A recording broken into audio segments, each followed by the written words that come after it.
And commissioners, we are live. I call this April 8th meeting, April 11th meeting. Caught myself of the Riley County Commission to order. Please, everybody, join me in the Pledge of Allegiance. I pledge allegiance to the flag of the United States of America and to the republic for which it stands, one nation, under God, indivisible, with liberty and justice for all. I was still in commissioner comments voted there. Sorry about that. Hey. Nice, beautiful morning. I'm hearing it's supposed to be in the 80s and 90s over the weekend, Rich. Sure you're looking forward to that. No. Only April. I mean, we only got another 5 months. Yeah. Okay, well, we'll start off with some public comment this morning. So Chief Russell. Yeah, good morning, commissioners. Just want to give you an update. So the preliminary mapping is completed through Kansas Forest Service. It's a little bit more than that form that you guys seen. So we're looking at about 8,200 acres. Could go up a little bit depending on some of the mapping and how the GIS comes in. So, but we're about 8,200 acres. The fire is called the Birkeland Axleton fire. I think you guys have seen some of that stuff. The big thing is I want to thank all the firefighters, volunteers. We've roughly estimated we're probably we're pushing 1,500 man hours, probably 250 or so apparatus hours. We had some wear and tear. We've got some stuff that we're getting fixed, and most of the trucks are back in service, but we've got some after fire season. There's some major repairs that are going to have to be done on a few trucks. I think that these two will talk a little bit later about extending the declarations a little bit longer to get through today, make sure we're good. But yeah, we're contained, monitoring. There's still some hot spots out in the black, but just give you that update. Is that 800? Is that just right? No, so we've combined that fire is going to be turned into the state as one because it is one fire. I think yesterday when I talked to him, 60% of that or more is on our side. So, and that's not the river channel, that's the county boundary, the imaginary line out there. So about 60% is on our side. Where does it stand at today? Is that in terms of containment? And what can we expect moving forward with conditions? Let's get through today, and we'll have a better idea. We're saying it's 90% contained within the boundaries. Like I said, just monitoring is a big thing. There's so much deadfall that they burnt out. Those logs are still smoking and burning. With the winds in our favor today and pushing it into the black. But we just want to be safe. Okay. Yeah. So that's what I got. Thank you. Thank you. Anything else? You want to talk about the declarations now? Oh, you can if you want to. Or later. He was gonna, yeah.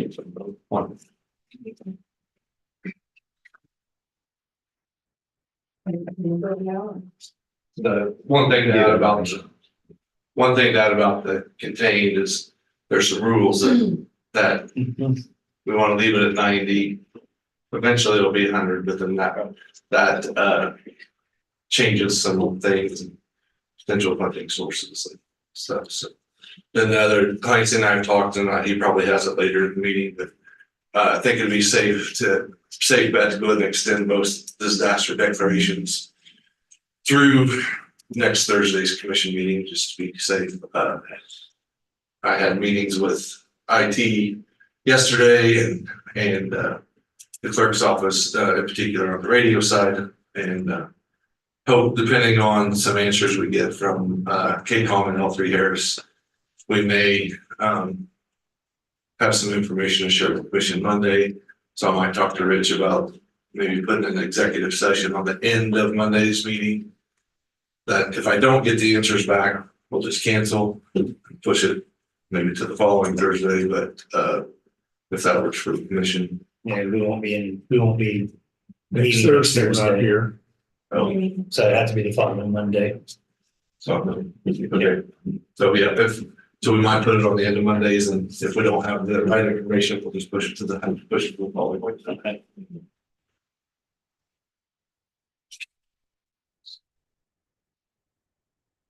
And for doing declarations, and past that day, we need to They're not gonna be. probably Yeah. pass it to. That's why, yeah, Okay. and that's exactly why this one will actually, it says it's gonna, they sent the ones that are, have been prepared.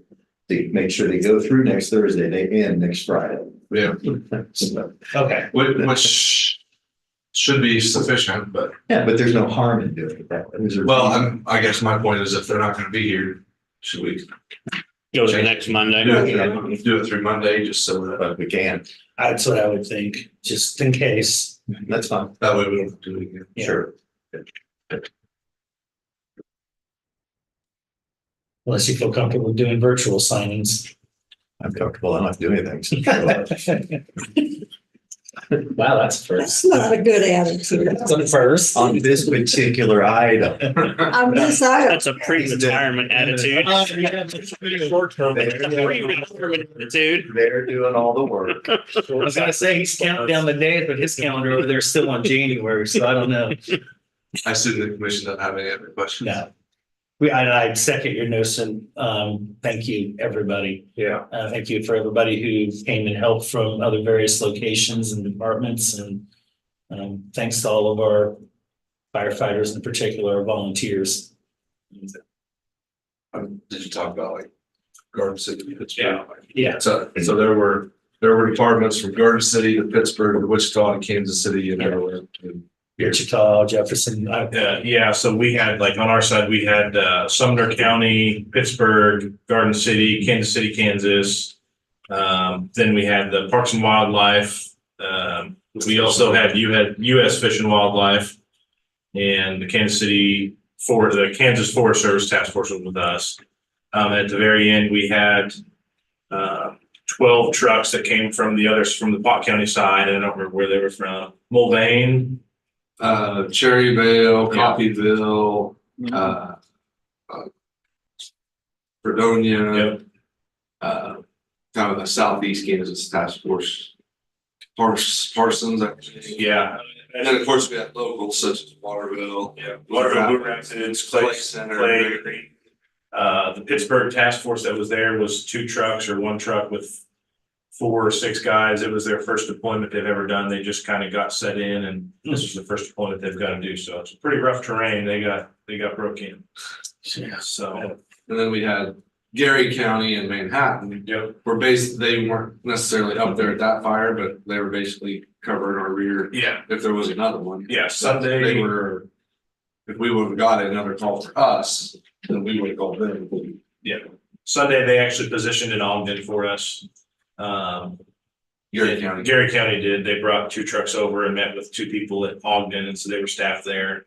And then Monday, MFD did provide a brush truck and a full crew Monday during the final mock-up stuff. So Fort Riley was there Sunday. Fort Riley was there Friday and Friday, they brought a crew over up Friday night, and then Sunday, the overnight shift, Sunday into Monday morning, they had 2 engines and command, and the actual chief for Fort Riley was there for a while. So, You had something come in from Jefferson County, yep, Yeah. because I saw Yes. flying by when I was at the gym Sunday. yeah, there was a whole list of them, and we've recorded all of that we could catch. And there'll be, we're gonna do our own kind of hot wash tonight at our North County training, and then it's not scheduled, well, we have a informal after action, just us and the state and Pot County right tomorrow. And then there will be no doubt a formal after action, with the state and the different state agencies and probably Marshall, Riley and Pot Counties all at the same time. That'll probably be an interesting discussion. Okay, thank you, gentlemen. Can we get a copy of the map? Because you said the map that shows where it all was. Yeah. As soon as we get it, so Just for curiosity. Yeah, the Forest I know Service has. roughly where it is, we didn't know exactly where it went. Yeah, the Forest Service has access to the satellites, and so they're doing the aerial imagery, and as soon as we get it, they'll do a full outline with the acreage and everything, and then we'll get it to you guys. Cause I think it was yesterday when the satellite they wanted to use. Yeah, the final Pass satellite, over. yeah, they had some of it done, but they had the final satellite there. Okay. And then I see you mentioned those. fixed wing, Black Hawk. Yeah, so we had 3 helicopters. So we had 2 Blackhawks, a Hyndon Brothers helicopter, and then 2 Hyndon Brothers fixed wing planes, and then Tanker 95. Those are all in contract through Kansas Forest Service. They were all at sea. So they used them extensively. In November. The Blackhawks extensively on Monday, and all the trees below Cleburne and Violander. They were there the whole day, dropping water and everything all day. And those weren't necessarily all on Riley County. They were Right. spread between Marshall County, Pot County, and Riley County. So they did like a fixed wing area, so the fixed wings and the rotor wings can't intervene. Mhm. So the one day the fixed wings were flying Marshall County and the rotor wings were in Riley Pot. And then I think it rotated a little bit, but they can't mix the two. So. Okay, thank you. Yeah, thank you. Okay, any more public comment this morning? Okay, we will close public comment and we'll move on to commission comments. Mr. McKinley. Okay. Tuesday, with the Veterans Coalition, Flint Hills Veterans Coalition, and Ian from Habitat for Humanity was there and talked about some programs that they have available for veterans for repairs and modifications needed at home. They'd gotten a grant from Home Depot specifically for work on veterans' homes. It's a work on getting that out to people. Then there was also a representative from the people who run the Flag Day celebration, and they're talking about doing some cooperation between the 2 groups. And then they gave out this year, they gave out $2,000 scholarships to veterans that are they're both at K-State. They could look at K-State, the MTC and MCC, but this year they had 2 for that. And then kind of started the preliminary work on the parade. And Wednesday, our church group attended mass at St. Isidore's, and after lunch we had a tour of the new church. They talked about how the whole decision to build a new building went into it, and all the thoughts that went in. I mean, they toured other churches all over the place and finding details and how some things you don't even notice, but the way they've got the details of everything laid out in there, it's an amazing building. And other than that, I did enjoy the great weather and was actually able to get out and get some stuff done in the garden. Okay. Better late than never. Yeah. Hope there's rain after that too. Yeah, same boat. All right, Commissioner Folke. Okay, let's say, well, Tuesday I attended the Raleigh County LEPC committee or meeting. Speakers included J.D. Mersman of Kansas Department of Emergency Management. And he discussed the duties of the county LEPCs. Baldwin Fisher spoke on Tier 2 duties that include training for emergencies. And then at the end of the meeting, they had a training session here in the next room on the checking in of volunteers in case of an emergency. They have a whole network that's connected and where they are and what they're doing and all that, and trained us on how to check people in. So I'm ready for the next emergency. They come sooner than you think. The current county officers of that meeting are Josh Gehring as a chair, Vivian Leba as vice chair, and Laura Harris as the secretary information coordinator. Next meeting will be on July 9th. Most of my monthly meetings were held last week, so the rest of this week is included catching up on materials, emails, phone calls, etc. Wednesday, I went through today's meeting and documents and reviewed the all the HR information. And then last evening, I attended bell choir practice at my church. So that's it for me. Okay. Well, as for me, Tuesday morning, I did several segments, 3 segments to be exact, that came in focus. Discussed in further detail, much like we did this morning, the fire that occurred over the weekend here in Riley County and the previous week's cybersecurity incident declaration process that goes into both of those emergencies. they're kind of the same, but they're a little bit different. I don't know if Nancy, you were listening or not, but I think I did a pretty good job explaining that. I didn't hear you did. Okay, I didn't hear anything else, so I'm assuming we were okay there. We also discussed comprehensive plans, strategic planning that it's going to happen hopefully towards the end of the year. What all that means, updating the several policies, the 2025 county and RCPD budgets, just the overall budgeting process in that time. I was expecting to get some phone calls, but one person apparently called in and decided to hang up, I guess. And that was it. So, yeah. So anyway, once again, you think about an hour's worth of time there and how long that typically is, but It goes fast. you just sit there, start talking and it's gone. I mean, it's literally just gone. So I always enjoy doing that. It's good to do. Also on Tuesday, I attended a health and all policies event at the K-State office complex in Rocky Cays.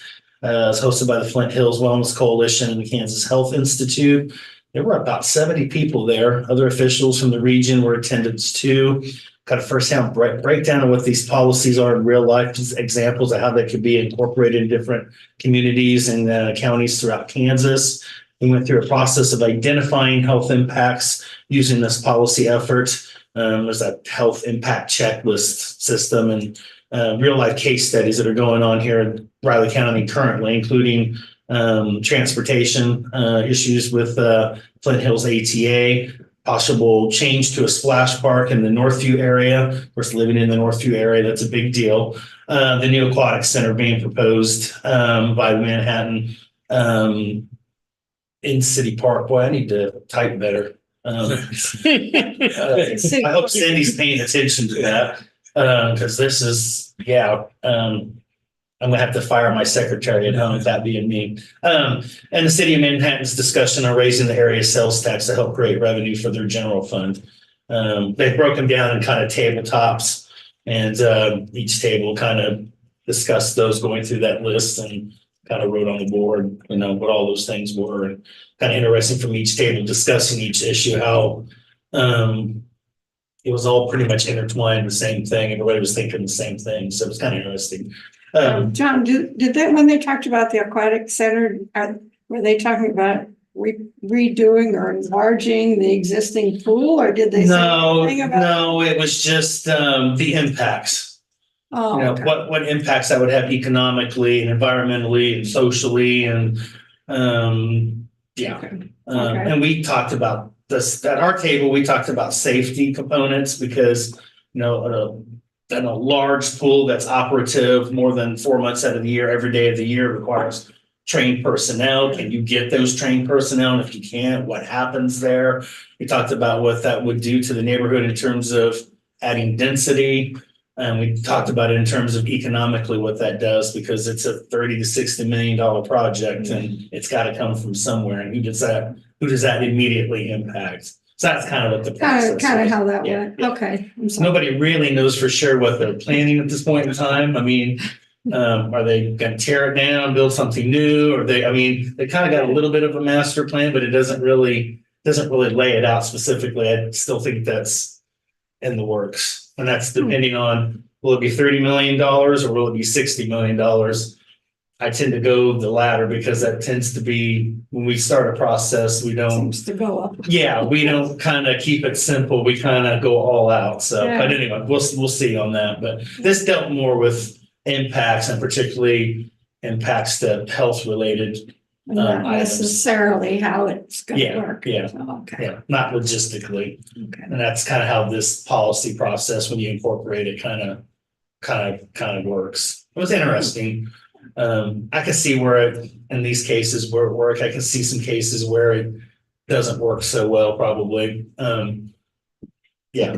So, but it was interesting just to be there and just kind of work through it. So, yesterday afternoon, I had my April national teams call with NACO's Community Economic and Workforce Development Committee. This month, we had a really packed agenda. It went well over 3:00. We had some opening remarks from our chair, Martha Schrader.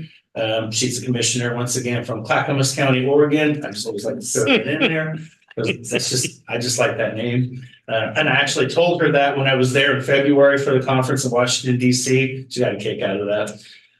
First speaker we heard from was Manny Lemire. He's the Deputy Assistant Secretary of Employment and Training at the Employment and Training Administration at the U.S. Department of Labor. Boy, it's a long mouthful. He discussed the department's apprenticeship opportunities and updates from within it. Pretty good stuff there. They're supposed to be sending a PowerPoint that has all the links and stuff on it. I'm actually kind of curious about checking that out.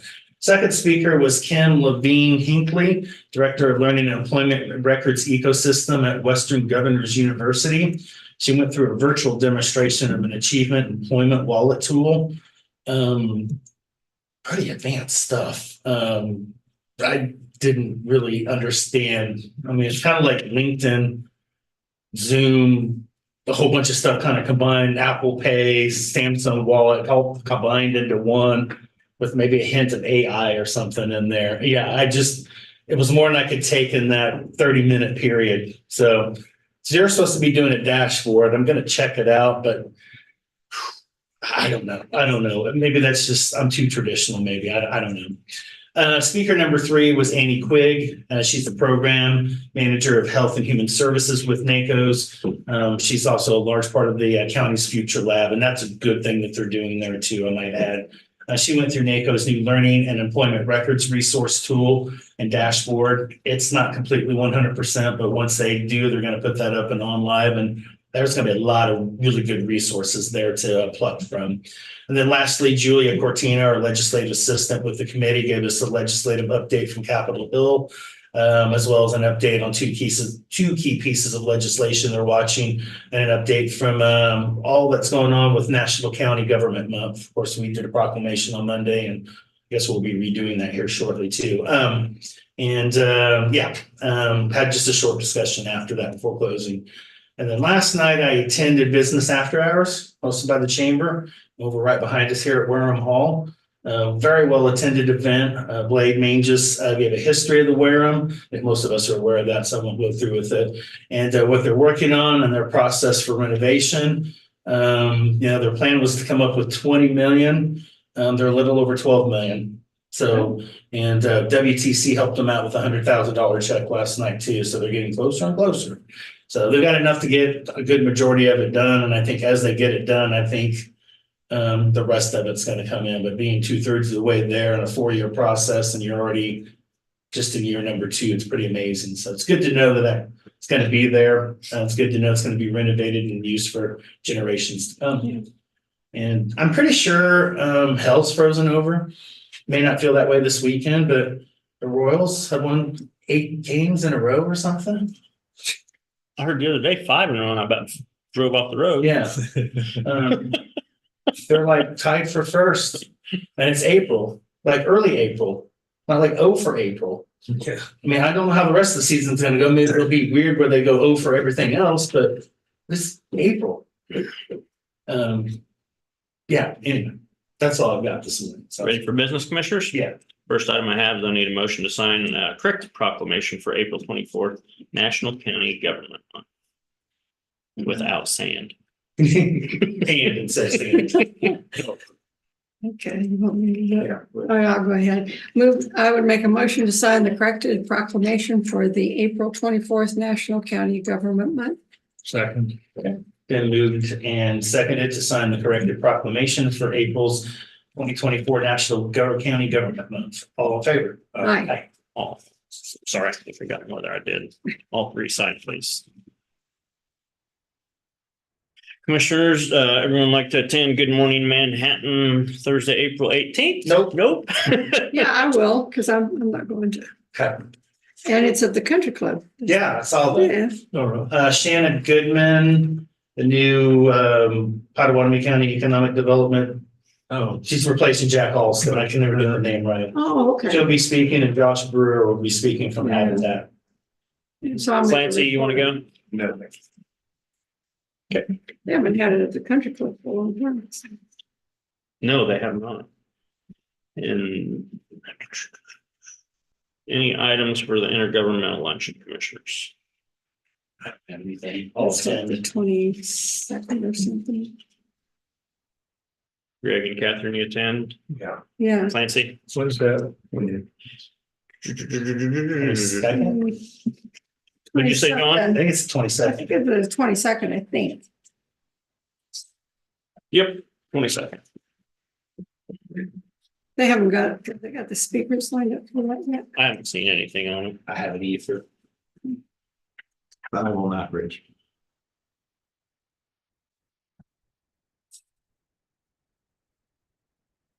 Yeah.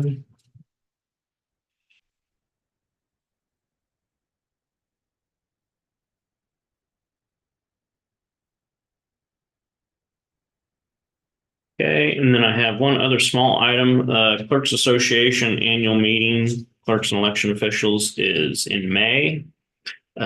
Need a welcome from a commissioner Wednesday, May 1st at 8 a.m., around 8 a.m. to 8:15. Generally, it's the chair. Does that work in your schedule? I didn't know. Yeah, I can make it work. I haven't scheduled myself out that way. It So starts at 8, it'll probably be around 8:15, and it's here at the conference center, so. Okay. Okay, good. I wasn't sure if you'd be able to, given your work schedule. I haven't scheduled myself yet, so we should be good. Okay. Yep. Then May 1st, May 1st, 8. conference center. I'll just Starts say at 8, yeah, it'll most likely by the time the flag and everything, 8:15 around in there. Okay. Yeah, I make that work. Great, thank you. Any corrections to the minutes, commissioners? Mhm. I don't- Good motion? Move to approve the minutes as presented from the April 8th meeting. I would second that. We moved and seconded to approve the minutes as written from the April 8th officially meeting of the Riley County Commission. All in favor? Aye. Have a tentative agenda, flip commissioners.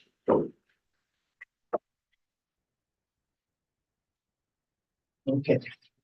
Any items for next week's press conference, which we have, but then we don't have a meeting on Thursday. Where's your guys' meeting in? Pittsburgh. Didn't want to go see sunny Pittsburgh? Casino, the casino in Pittsburgh. I'm not a gambler. I'm not much of a casino, I've never seen either. I did kind of look at it online, but got some pretty good speakers. Yeah. Our very former own Craig Cox giving a presentation. Boo, man, he Yeah. gave up. Oh, I didn't see Can't live a job more than 20 years or so. Boo. Yeah, who would do such a thing? Former K-State football player and Derby High School head coach, Brandon Clark's the lunch speaker. That might be a boo. And actually Craig will be good. Yeah. He will be. And He'll have good- accessibility good and information. accountability or something. I think Yeah. it's the same presentation he gave at the new commissioner's orientation back in 19. Commissioners, you have Clancy up at 9. Rich may have those declarations. Yeah, I caught that. Yeah. It's gonna happen again a week from Tuesday. I've already Like released. for a long time, they had last A's. That works. Oh. And then Good. about a week and a half ago, so I saw it on there. And oddly enough, the lady that did the presentation at Kansas Health Institute on Tuesday is also going to be there giving I a didn't- presentation on AI. I'm lying. Here's your microwave. Yeah, I forgot they had their meeting next Well, week. I'm just not in traveling mode at this point. Yeah. Can't sit that long. No, it's about 3.5 hours. Yeah, it's really plus going into the meeting and sitting all day. Shit, I can't do that. They've done a pretty good job, at least last year, breaking that up a little Yeah. bit more where you got some breaks. I've got a separate meeting Wednesday night with a group that's going to be there. We're gonna go over to Chicken Annie's for a meeting. Yeah. Chicken and There's Chicken Annie's and then right across the street, there's Chicken Mary's. Okay, yeah, I knew there was somebody. Really? started What are one they, across fried the chicken street. places? Yeah.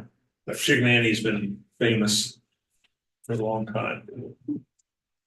And then when the families kind of went Hatfield and McCoy, they decided to start another one and start it right across the street. And they're both just there. I'm sure everybody's, They're out in the middle of. nowhere. Yeah. Very northeast corner of town. It's like that, on the national level, that competing auto parts stores, Yeah. O'Reilly's and Napa and something like that. They're always across from each other.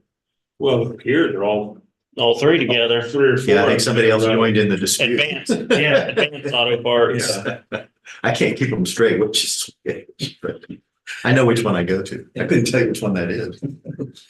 All right, well, Clancy, it's your time. Good morning, Commissioners. Clancy Holman, Raleigh County Councilor. Don't have anything really to update you on. I have not been able to check due to a computer problem, whether 384, whether it's had any progress or not. I suspect not Senate Bill 384 because I would have heard from our lobbyists, but I will double check during the break and during the your now unannounced break. I'm going to bring back revised emergency declarations on the correct ending dates. I'd be glad to answer any questions you have. When you say 384, being signed by the governor? Yes, Okay. exactly. Yeah, maybe the legislative action should be in play. Should be headed, it is headed to the governor's office. I don't know if it's landed. I don't know how soon that is. My guess is all that stuff is actually there from the session, but with the 3-week gap, she's probably not going to sign anything right away is what I'm hearing. Because there's maybe some vetoes involved in that, and so they're going to do it all at once. And I think this is in a category. I'm not asked. I'm sorry, I didn't mean to cut you off. Yeah, isn't there a time limit? You know, if you don't, if the governor doesn't sign it for 10 so days. long, it automatically. I was just gonna say that. I don't know if that bill and its tandem bill, the one that it went through on, I don't know if those are things that are gonna be signed, vetoed, or allowed to become law without signature. Who knows? Yeah. So Okay. the usual ambiguity that will last until the session is over. And we'll see, but I'll keep you updated if I find out something. So, You read about the deal with, I guess, what's his name, Leavenworth, he kept revising his veterans, disabled veterans credit. Now it's a income tax credit. So it's part of the tax bill But at 20. Well, now what part of the tax bill? They set up a bill included, and it said it was a tax credit with no income guidelines on it. 75% of the property tax refunded through income tax. that's But they tied it to Genesis's bill about competing things and a dark store theory. Oh, And several people in the House or Senate said, no, they kicked it out. They said, no, we're not going to act on it. Kick it out and split it up. We're not going to. interesting. They were offended. They said, you're trying to get junk tied to the veterans bill. So I'm not going to buy it for it just because it has veterans in it. Wow. That's Good for interesting. I them. haven't actually seen that. It was, yeah, I've done several articles about it. It was quite a battle. Some of the people were really offended that they tried to label it as veterans bill through this other stuff. Yeah, They ended up attaching it to 2096 and the LADTR and CCR goes away with it. Well, those were in the tax bill. Yeah. This was The separate. competing one is, Oh. it's in the tax bill. Oh. So then when it ran it by Pat Conference Committee, they stuck it back in there. I don't know about the veterans part of it, but Well, luckily the state process is so transparent. Right. yeah. So the new tax bill does officially Yeah. negate the statute, both of those statutes. You know, We haven't gotten it for 20 years, so I mean, it's not- But there's no, or I haven't seen anything, any hint of whether the governor's going to sign it. I have no idea either. There's stuff in there she likes and stuff that don't. But that's why they throw it all together. I don't think she's got the ability to line item. It's a take it or leave does, it. doesn't, I think they should. That's only on- I think she does. She does, it only on the There are budget. exceptions, I assume. I've never actually looked into it, but Yeah, I don't know why You're she right, would it's just not. on the budget. that I don't know. Yeah, she can do it on the budget, but she can't, this is a tax bill, it's not part of the actual budget. They should have done that on the tax bill Yeah. before. She could have. Yeah. Isn't something I've ever examined, so I don't want to guess. But I do know. They do have a supermajority to override or veto in the Senate. Well, whether that they do or not, that's. No, it was- Because then they change votes. Yeah, the House, they're about 3 votes short, so it'll be interesting. You can say that about every state. Yeah. One reason or another. It's For usually sure. something interesting. They usually call one of the phrases jumps out with what Commissioner McKinley's describing. One of the phrases they use for that kind of legislation is a Christmas tree bill. Oh. It's got everything hanging on it. Mhm. So For what it's worth. And what did Christmas do there? Jeez. Man, that's it. Well, that's good. Thank you. Next question, we have Julie Gibbs at 9:20.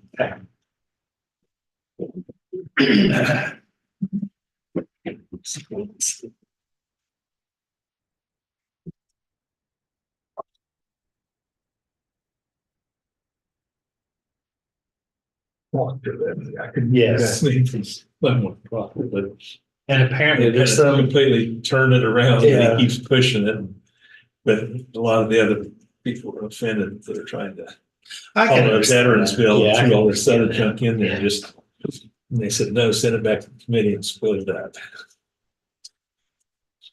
So I guess will that come, when they come back, will that still be available, but They could still attach it to something in the veto session if they wanted to push something through, try to get votes or something. I know when it was kicked out, that meant it was kicked out till next year or. I think that was So a this 2 is, year. this is the second year, so Yeah. nothing carries So, over. yeah, so he'll have to rewrite the whole thing and bring it back up next year if they want to do it. That whole process up there is. It's toxic.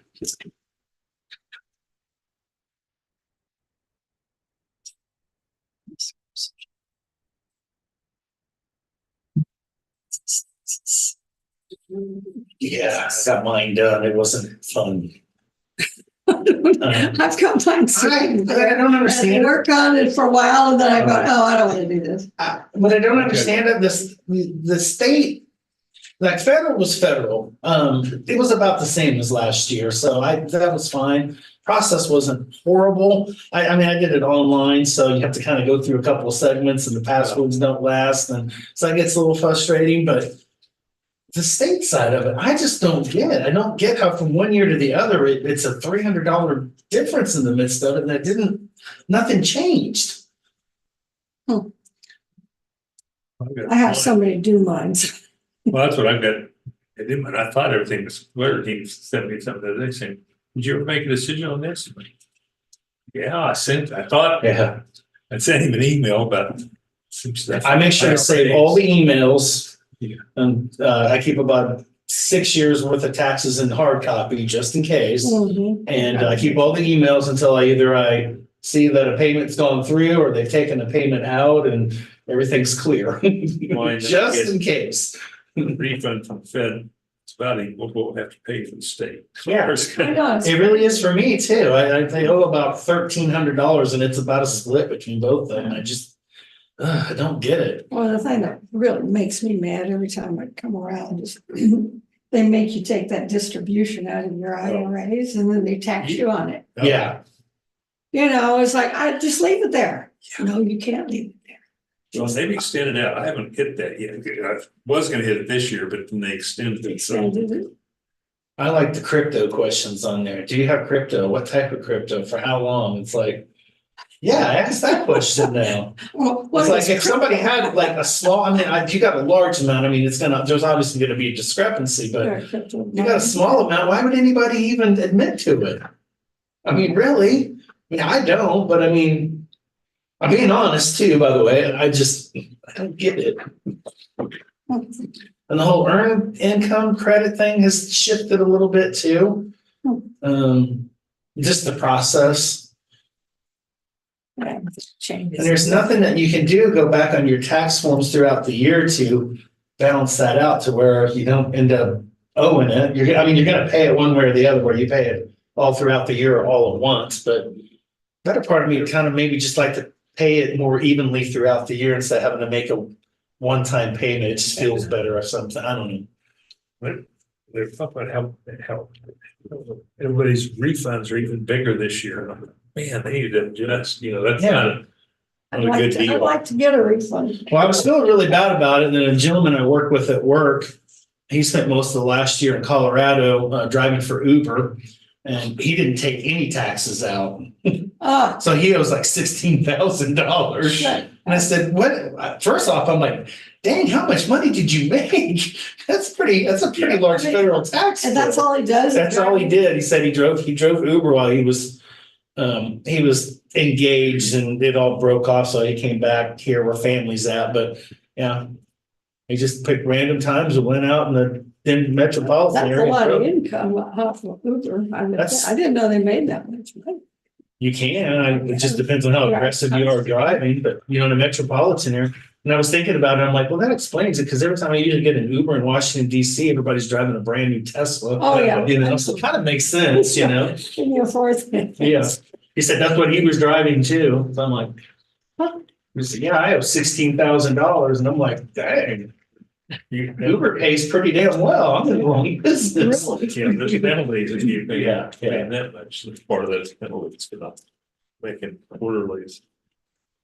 I gotta go call my tax guy and want to see me. Uh-oh.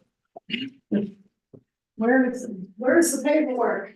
Yeah, I've got that set up on direct deposit, so it'll all come out next week. You don't have to worry about it. Wait till the very last moment for all that to come out instead of trying to pay it early.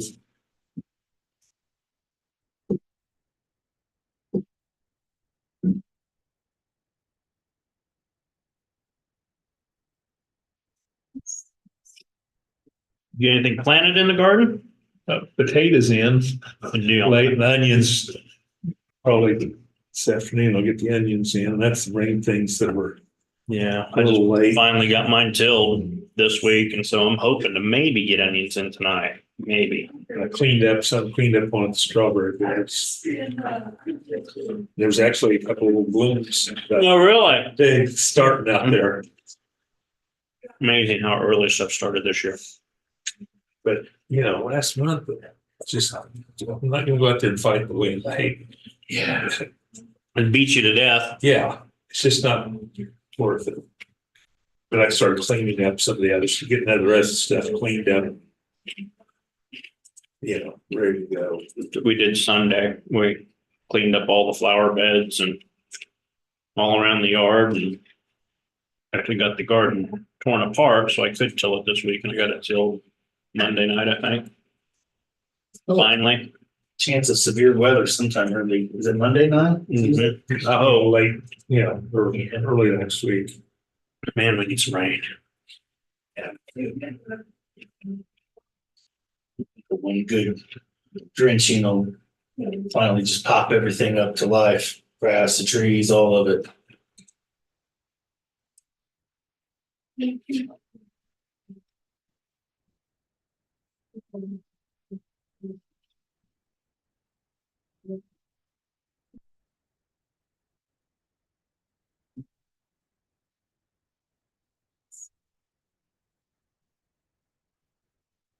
Yeah, I bought my onion bulbs and I bought my radish seeds and peas. Peas, yeah, I didn't get, well, that's, we haven't got peas. Get those in. Found my peas. So, The rest stuff really didn't go in yet, you know. right. A little bit of warming, put it in, it's not gonna do anything, but Mhm. So close on.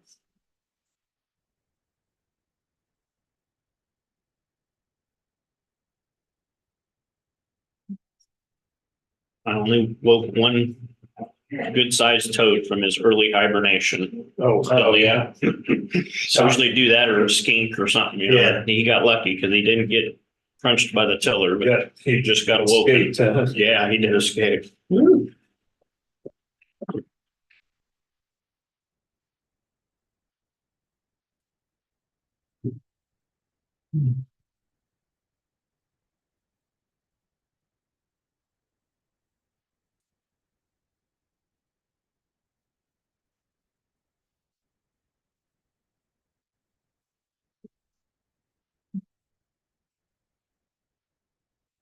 Dad's birthday today.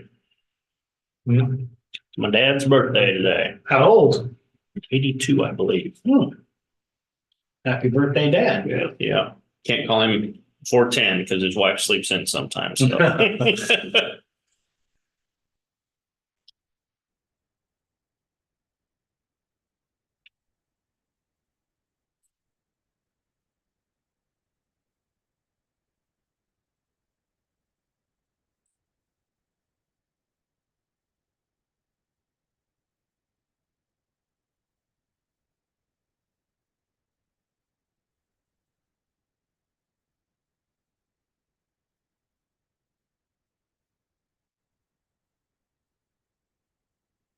Yeah. Okay. It's I think grandson's birthday is today. Hmm. One of them. I don't know, we got 3 or 4 of the grandkids are in April. No way I'll be able to remember all those dates when they get here. And Jan's, it's in I'll April. just have to rely on Darnell to remember them all. Jan's got a calendar that we keeps track of all of them because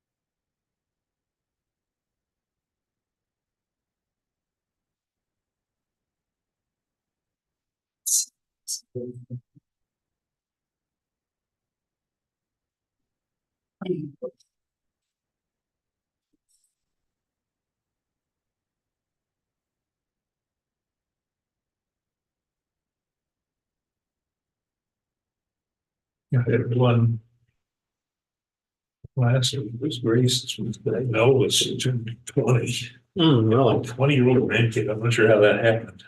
That's, Happens in a blink of an eye, doesn't it? of course, my daughter's 49, so Yeah. Yeah. even our youngest is 40 now. Youngest kid, How'd that happen, huh? yeah. We talked about, once you'd see pictures in the paper, somebody's 50, somebody's 50, there's all these old people, and then the 50th wedding anniversary next year. 50, huh? You're right on that. If she put up with me for another year. Mhm.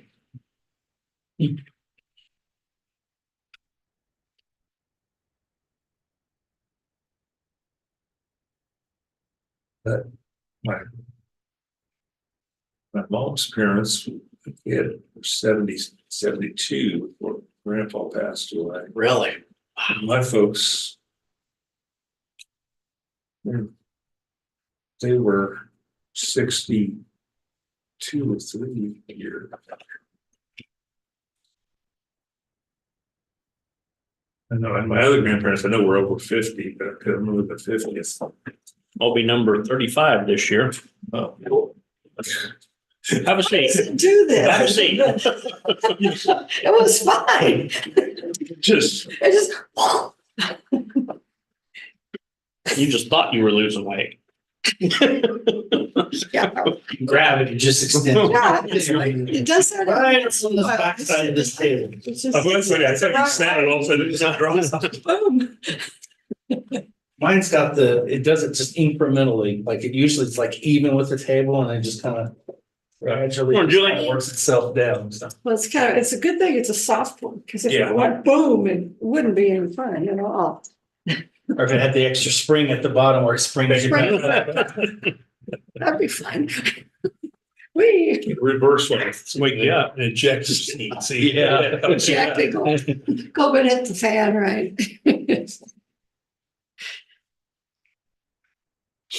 Yeah, that is so weird when it does that. Yeah, I did it to you. Last meeting too. Yes, it must be the way you sit on it or something. I don't know what it is. It's kind of funny. I think there's a tension bar underneath there or something, and maybe it comes. Maybe I sit too hard on it. When you sit too hard on it, it sinks. I don't know. It just has some AI in it, maybe. Could be. It's got some- Could be.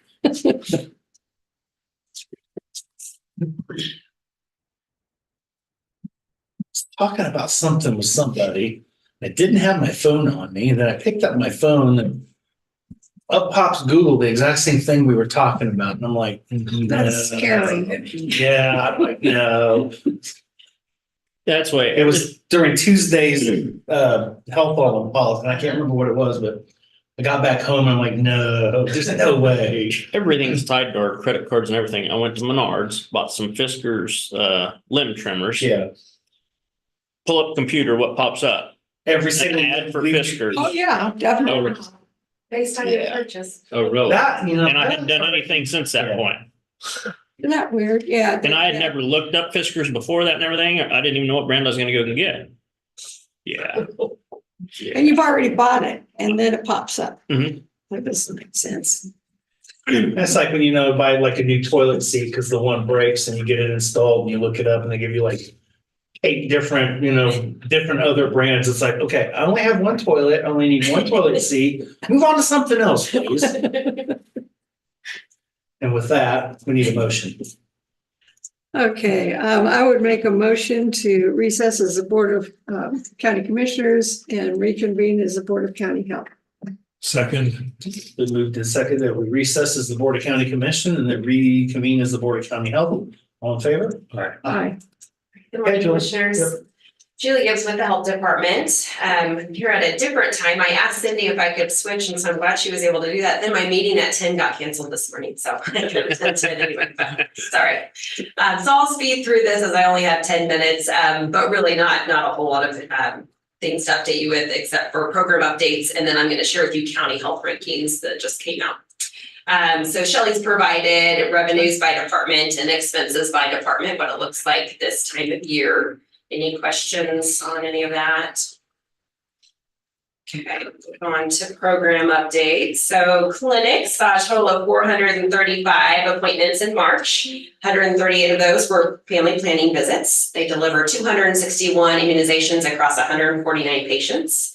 And they did make another visit to MHS to try to get students updated on their vaccinations. They also had a meeting with the USD 3-3 nurses last week to discuss some efforts prior to school starting this summer. So they're going to host some vaccination events to try to get students caught up before they go to school. And then of course they'll have several throughout the year as well. We'll make those same requests with the other 2 school districts up in northern Riley County to see if we can't get in there before the students start. They also had blood testing that they delivered to little kids for USD 3-3. That was a 1-day event. So they took their equipment to the place, to the school, and were able to prick some fingers. Very few criers, so good overall. And then they also are going to be at Little Apple Pride Day on April 20th. We'll have some nurses out there from 3 to 6 with Positive Connections offering free STI testing. Childcare licensing has been very busy as usual. They're investigating 5 complaints and working on 4 initial surveys. They made 36 visits in the month of March, mostly to Pottawatomie County for annual inspections. Angie and Heather attended the Early Childhood Education Advocacy Day at the state capitol on March 6th, and Julia and Anna attended the Geary County Child Care Summit focused on businesses on March 22nd. The team is working on Child Care Provider Appreciation Day event, which they hold every year. That's scheduled for May 5th this year. And Riley, Geary, and Pottawatomie counties will be involved this year. And this is a facility chart showing you changes as of this month. So as of right now, we're up 1 provider in both Riley and Clay County. We're down 1 in Dickinson, down 2 in Fott County for a decrease, an overall decrease of 1 provider in our region. Riley has been very busy as usual. As far as provider support, Danae visited 26 child care facilities to present story time. She also completed 4 one-on-one literacy support visits with scholarship children. Chelsea and Danae presented 2 sessions of emergency preparedness training for providers, and they had 13 providers in attendance. The facilitators have began completing their class observations. CLASS is an acronym that stands for Classroom Assessment Scoring System. This is for providers that did not meet the ECBG standards in the fall. Class observation training is available to all providers twice a year to help them understand the tool and expectations. So far, all have met the standards for this spring. As far as outreach, Danae and Kirsten joined the Manhattan Public Library for Safari Tales. They interacted with 13 adults and 12 children. Teresa attended the USD 383 Policy Council meeting. She's one of 2 community representatives on this council. And as far as assessments, Renee and Teresa are now completing required child assessments in the provider setting. The idea behind this change was to alleviate some of the demands on parents to get children to the FCRC building, to be able to assess children in the environment that they're familiar with, and also to eliminate some late night work hours for some of our staff. They follow up with each parent following the assessments to discuss these results. 17 assessments and follow-ups have been completed, and feedback was positive from both providers and the parents. As far as parent education, they delivered Flip It training to 14 parents. This is another acronym that stands for Feelings, Limits, Inquiries, and Prompts. It's a 4-step skill approach to children's challenging behaviors. That was held on March 18th. They also completed the 8-session Circle of Security parenting program on Saturday, March 23rd. 3 families completed that program. And they hosted their monthly book club that was hosted on the 26th with 8 participants. They completed the 4-session program of basic health for the March group on March 29th.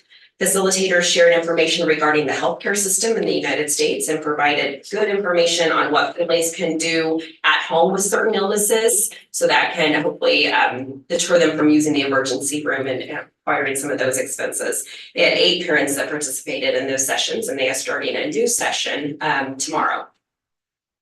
As far as training, the Raising Riley staff members presented Build Your Bounce Adult Resiliency Training to health department staff at our professional development 2 weeks ago, and it was very well received from our employees. And then as far as WIC, they certified 255 new clients in the month of March, including 46 new pregnancies and 52 new infants. WIC participated in outreach events, including the MHK Entertainment Company's baby shower on March 9th and the 10th, and the Health Department Easter egg hunt on March 28th, which is pictured there. Caitlin and Kathy met with Manhattan Area Resettlement Team to start planning their quarterly WIC clinics for Afghan families. The first clinic will be held on May 29th. And then MCH held their band classes throughout March. They had 84 participants. They had 2 Spanish band classes and had 11 participants. A total of 19 new client enrollments were completed in March, and the perinatal yoga class continues to go well. There were 24 participants that attended the 3 yoga classes that were held in March, with 11 children attending the free childcare. The planning is coming together for the 2024 community baby shower. This will be our 3rd annual baby shower. This year, we're partnering with Sunset Zoo, and we'll host the event at the Zoo Pavilion from 9 to 11:30 a.m. on June 8th. And Skylar's been busy as well. She actually attended the Preparedness Summit in Cleveland the last week in March. The Preparedness Summit is an annual conference focusing on public health emergency preparedness and lessons learned during past public health emergencies. That helped to facilitate the 2nd annual open house and Easter egg hunt that we hosted on March 28th. This is to promote our services, and it's also a fun event for a lot of kids. So we had about 100 kids that came out to hunt Easter eggs. We had Angie Hobbs, one of our childcare licensing specialists, dress up as the Easter Bunny again. She likes to do that. So it was a fun event for everyone. And they're also gearing up for their annual Bugapalooza, which will be held next Saturday, the 20th, from 1 to 3, and that will be at the K-State Insect Zoo. And then Jenny's been busy as well with her opioid prevention. She delivered 12 presentations in March. She has 18 pending events for April, and she met with 12 different community partners in March. What's her official title, Julie? Community health educator. I'm gonna think about that for a second. Okay, so I don't feel so bad then. Okay. Somebody asked me, and I just, for the life of me, I could not remember, and I just said it was basically substance abuse prevention and Yeah. But okay. Yeah. Community health educator. Okay.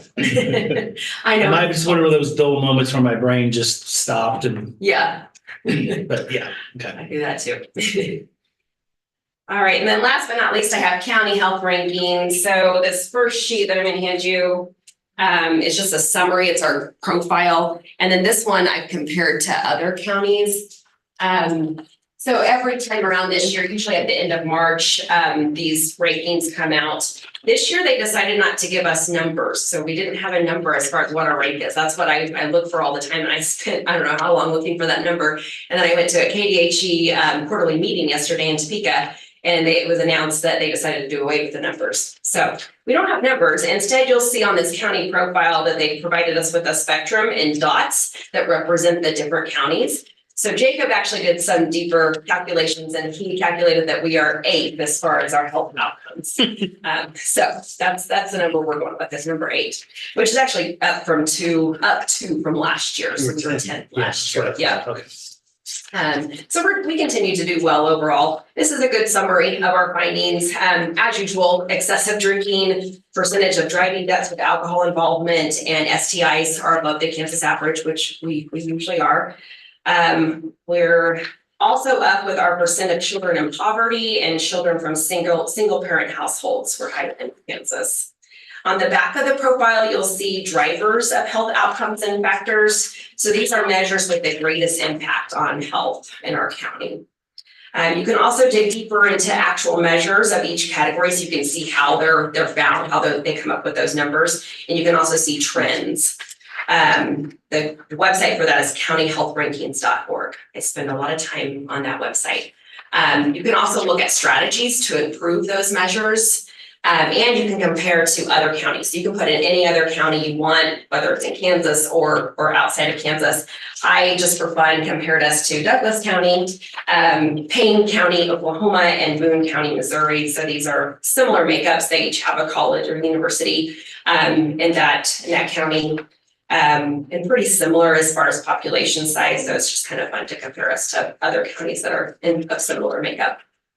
But lots to do on that website if you ever have some free time and want to dig into it more. Free time. Yeah. That's funny. I know. Any questions on anything? So I guess they did away with the rankings. I know, yeah. A little disappointed. Yeah, I too.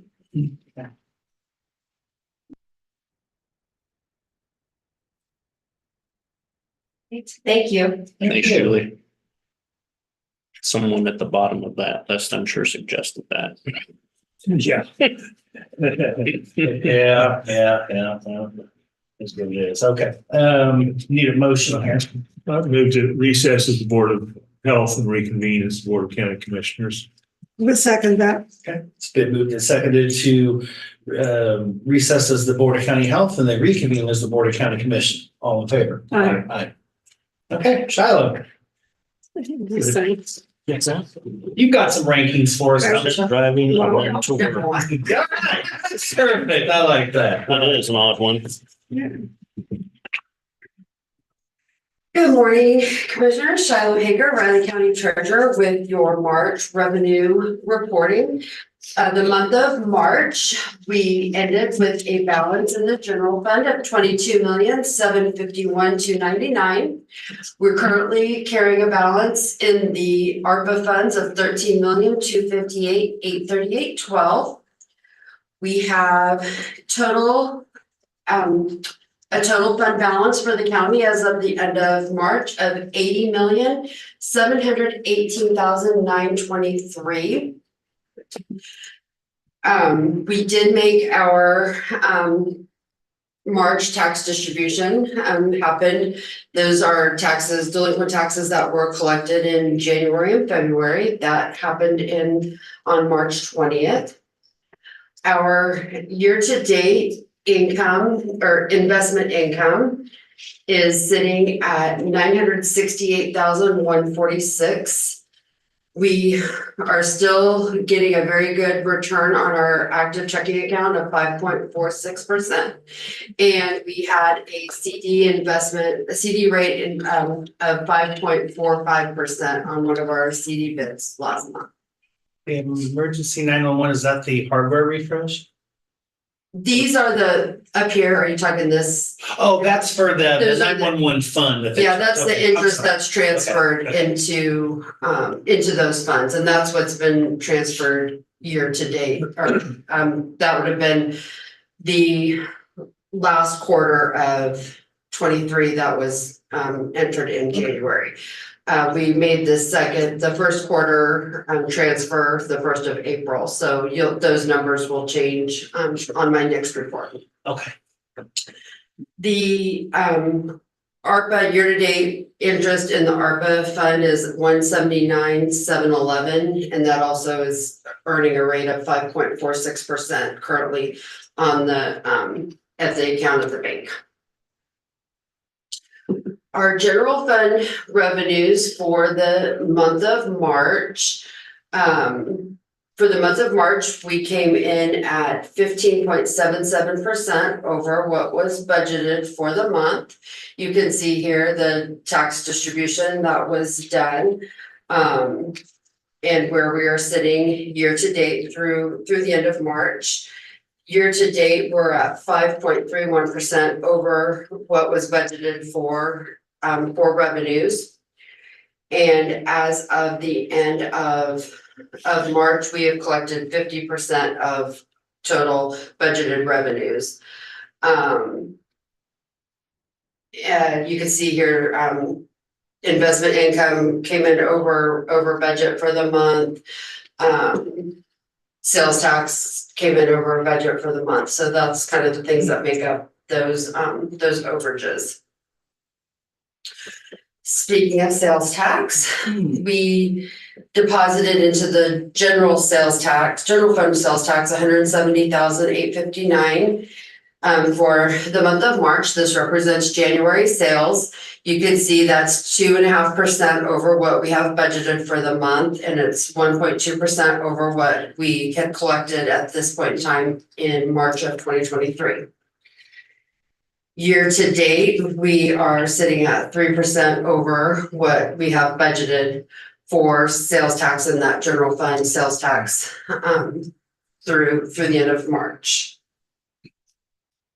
The road and bridge sales tax, we deposited $196,726.95.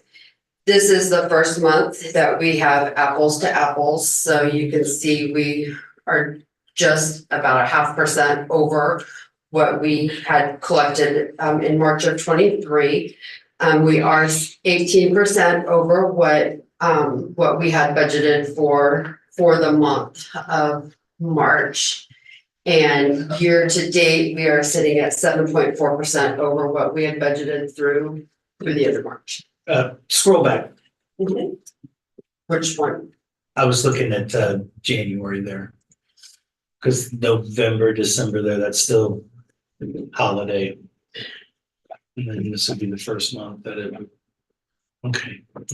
And this is the first month that it was strictly Right, just the right. new sales tax rate. Any questions on that? Compare it to the other one, it's quite a bit lower. That was anticipated, so it is what it is. But I think what it shows you there too is that, Like I say, you compare it yeah, to 23, 24. Because you can't compare January to December. So yeah, we divide them up. It's going to be the same every month, but it's not. The first two are always going to be higher. Yeah. November, December are always the high ones. January is where everybody's like, oh crap, I overspent. Better slow down for a couple months. That new iPad and PlayStation 5 might not have been a good idea. So the next slides just show you where we are year to date. The general fund 2.67, and these are total sales tax collected in the county, 2.67% lower than March of last year. The road and bridge is 52% lower than March of last year, year to date. So also got to keep in mind inflation came down quite a bit, and that's probably your difference in there. And then here's just comparing March to February. Yeah. And then here's just the breakdown of the various areas, and those typically just don't change very much. The biggest percentage is in our retail trade, And then when you break that down, that retail trade breaks down into these different categories. Oh, wait a minute. I don't know, BMC, that's almost 16% of sales tax. Yeah, believe me, I know our office, we're still seeing people buying cars. So the other would include what, internet sales maybe? What would that? It's just the other, there's just a whole, there's All sorts of. categories that I just don't have room to list them all Okay. out, so. Then the final slide here just shows our distribution, how that sales tax was distributed among these small cities. You have your sales and your use and how those were split out. Just a few things about what's going on in the treasurer's office. This week, the treasurer's office is honoring Donate Life Week. Our driver's license office has Donate Life Month every April, and they designated this week as Donate Life Week, where they promote organ donations and being an organ donor on your driver's license. So we've had several fun events in our office. We had Green and Blue Food Day one day. We've had Green and Blue Food Day? yeah, oh, believe me, people got creative. I'm good. Blue. Thanks. Yeah, green, but not blue. Yeah, we'll pass on that one. And just let you know that the main driver's license office is getting remodeled this month. And because they had to limit how many staff could work out there, they've distributed out some of their staff. And so we actually, for the month of April, have somebody from the state driver's license office running our driver's license office, so. So would now be a good time to get your driver's license renewed, since I need to do that this year? Well, you sure can. But it's been nice. They've manned that station, and so been kind of spoiled having a full staff at the counties or at the counter. So that's been very nice. It's been very helpful. And the month of March, we processed 3,508 renewals, and that's an 18% increase from last month, and 1,393 titles, which is a 31% increase from last month. We are 1 month away from second half taxes being due. That date always sneaks up on me. It's May 10th. So yesterday was the 1 month mark. So we did send out a reminder for those who had signed up for the notify me. So that went out last night. So we should start seeing an uptick in second half tax payments coming out. And then I just wanted to take the opportunity to just remind commissioners and the public one more time that we are replacing those embossed plates. So you'll start seeing a lot of those on the road here coming up as we progress through this renewal cycle. And there's a extra letter or extra number? It's an extra number. Right. So now there are 4 numbers and 3 letters. That's So, the part that threw me off. yeah. So I'm going to be working with Vivian on. What's a letter and what's a number? I'll be working with Vivian on some information to get put out on social media with just instructions. Make sure you put that new plate on, put the sticker on properly, and so so that's what's going on in the treasurer's office. Any questions or anything else I can provide? Okay. All right, thank you. Thank you. Next commissioners, you have the chamber at 9:45. Good morning, guys. How you doing? Morning. Rather the headwinds, Yeah, but Did you get stronger? what happened to that beautiful, perfect day yesterday? Yeah. A beautiful, perfect day yesterday. People were burning, and I'm a little concerned about that today. Really am. When I came home last night from after business hours, I could smell smoke and like. Yeah, as long as it's all put out. Yeah.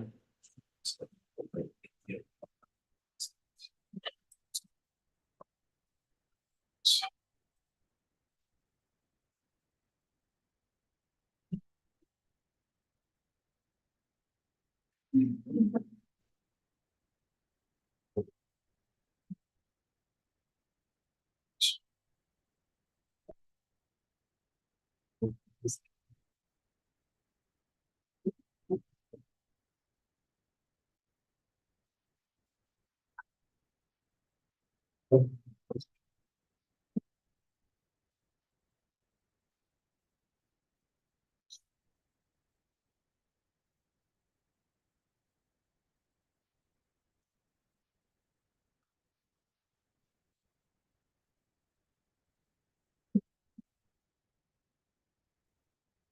go ahead, Darren. All right, good morning, Commissioner. Darren Fulton, Director of Economic Development, Manhattan Area Chamber of Commerce, here for our monthly update. A couple items just quickly, I mentioned last month as well. We're continuing an update to the Chamber's economic development strategy. So that's going to carry out here over about a 4 to 5 month period. I've started that with some initial meetings. The consultant we're working with is doing a significant amount of data collection and analysis, and then also some interviews. And I got one this afternoon. okay, great. And so interviews and other information collection in the community. So there's an assessment process and period that's going on now, and that will eventually lead into some strategy development over the course of the next few months. I anticipate that getting wrapped up by June, July timeframe. So we'll continue to update. Appreciate Commissioner Ford serving on the technical advisory committee for that group representing the county. So the other thing I want to touch on related to that, I mean, there's a number of initiatives, all growth related, whether it be future development for industrial parks that continues to get some work done on it. But challenges there, whether it be real estate related, access and capacity of utilities like electric or otherwise, but continuing to do work in that space. There's some good work going on with the Grand Manhattan Community Foundation and a number of partners on the childcare front with the Childcare Accelerator community facility. And so I think we'll have some new news here in the relatively near future there as far as staffing and a director and then some plans and a specific timeline for construction. That's a project I anticipate seeing coming up out of the ground here yet this summer, and some really good programs that's going to support as far as developing additional childcare providers and building additional childcare capacity within the community. And then a lot of things going on the small business front. And we'll get Stephanie Pearson here, the new executive director of Spark, in the near future to talk to you. But wanted to share one particular program that we're working with the SBA district office out of Wichita. And so that's the materials I handed out there is kind of an in-depth presentation on what they call the Thrive program. This is an SBA sponsored program that's free to participate in for business owners. They do have some eligibility and requirements. There's a little bit of wiggle room on this, but would encourage you to please share this information, or if you have business owners that would be interested in participating in an intensive deep dive program like this. Contact either myself, James Monson, Small Business Development Center, Stephanie Pierce at Spark. Any of us can help somebody talk through what this program is and everything. But ideally, it's annual business revenues of at least $250,000, been in business for at least 3 years, and have at least one employee beyond the business owner. So this is really meant to be a scale and grow type of program. So not necessarily geared towards startup businesses, but more towards businesses looking at scaling and growing, and some of the challenges and also the opportunities that come along with being in that phase of business development. So this is a program that the SBA has had. There's a website online that's referenced in the materials I gave you. You can check it out for more details. But this is a program that the SBA has run nationally. I think we're fortunate here, and a lot of kudos goes to the groups in the community. Spark, Black Entrepreneurs of the Flint Hills. There's new veteran entrepreneur group. There's a new Hispanic business owners group.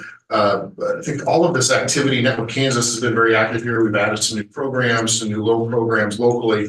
All this activity has really caught the SBA's attention, and that Wichita district office is looking at this Manhattan, really Erie, Riley, Potawatomi County market as being a great opportunity for them. So, for example, this is a program that they have not done outside of Wichita previously. This has been a Wichita program done in their major metro area that falls in that district, which is basically the western 2/3 of Kansas. They think there's an opportunity to run that here, and there's enough partners on the ground to help fill the class. So we're working closely with them to do that. This is a multi-month engagement. It's not just kind of a one and done type of deal. So takes a specific fit from a business owner standpoint. Again, really geared towards businesses that they may be relatively new but are established, looking to grow, looking to scale, and looking to bring in some management and financial and leadership development opportunities to their business and to them as a business owner at no charge. And so appreciate the SBA looking out at our area as a place to do this. Please, if you've got folks that are interested, I'm happy to get flyers to them, get this presentation to them, talk to them in more detail, or get them connected with the appropriate folks at Spark, Small Business Development Center, or the SBA to discuss. So any questions for me before I hand it off to Christian? All right, thank you, commissioners.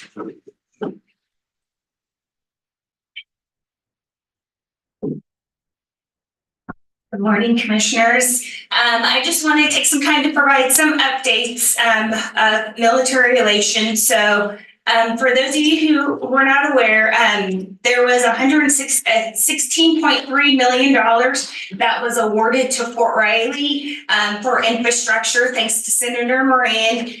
With that $116 million, this actually goes towards the aircraft maintenance hangar. So they're getting a new aircraft hangar,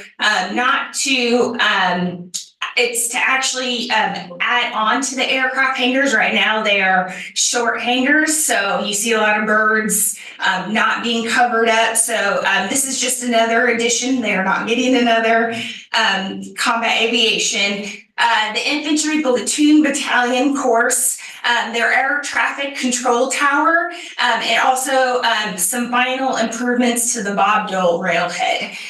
So with that, we are still waiting, but we are just glad that this was passed through the Consolidated Appropriations Act. Another huge win for the state of Kansas was House Bill 2745 was approved, unanimously support in both the House and the Senate, and signed by Governor Kelly on March 20th. This legislation exempts military spouses and service members from all fees associated with their occupational license, registrations, and certifications. And I just wanted to point out, I had been asked, I thought we did this in 2021 with the bill for reciprocity, but this new bill actually aims to expedite the process and actually reduce some of the barriers for service members who move every 2 years, trying to get their license. And by the time they get their renewal license for the state of Kansas, it's time for them to leave again. So great news wins, and we really hope to support and use our Made for Manhattan campaign when we're out recruiting spouses and service members of why they should come to Fort Riley. It is, believe it or not, in the middle of spring, so with that brings PCS season. So prime PCS season will actually start about middle of May and go through the middle of August, with July and August being the busiest times. So renters, leasing agreements and stuff will start to, relinquish as they start to get more. So our housings should slump down a little bit, but start to fill back up. So 3 events for the end of April I'd just like to bring to your attention and add to everyone's calendar. So the first one is April 26th, the 1st Infantry Division Museum will finally reopen following 5 years and a few months of renovations and delays. And this actually will be the first time that the 1st Infantry Museum and the Cavalry Museum have been accessible to the public since 2018. So I just like to note to everyone that admission is free to both of the museums. Getting a pass on to post is relatively easy. You can actually do it online now. And once you get approved online, you can enter through any of the gates with just your driver's license.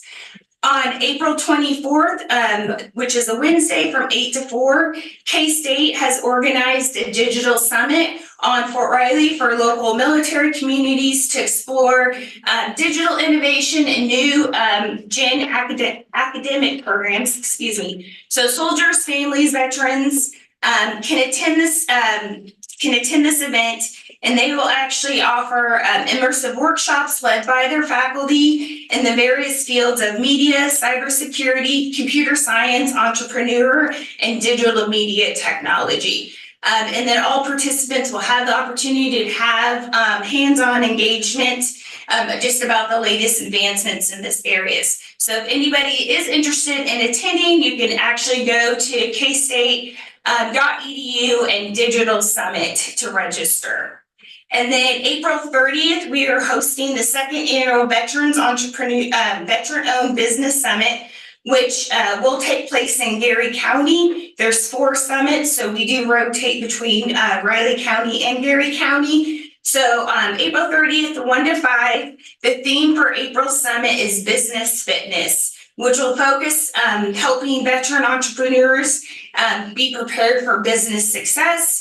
So the event will feature interview-style conversations with business owners, a series of talks with local key national veteran resource organizations, and then a time for targeted networking between those veterans and their resource representatives and sponsors.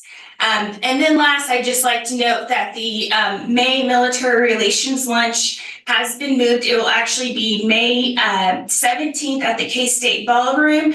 Our guest speaker is former Sergeant Major of the Army, Michael Grimston, who was a Division Command Sergeant Major and is now the Executive Director of the Army Emergency Relief Program. So he is a huge advocate of Fort Riley and the Flint Hills community, and wanted to just come back and share just kind of his thoughts of time in the military, continuing the talk of recruiting in the military, and also about the Army Emergency Relief Program and how it benefits soldiers. So, any questions? Okay. Do that. Okay. Thank you. Thank you. Thank you. Next commission, we have Elizabeth Ward at 10 o'clock.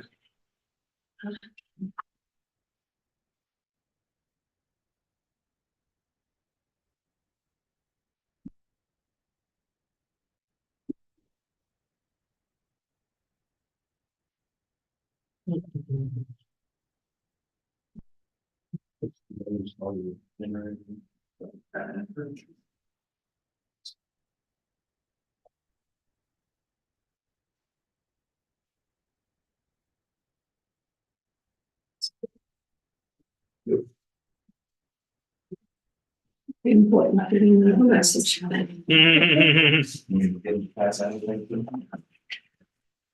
They have it, but just in case they want to get their printed out. Sure.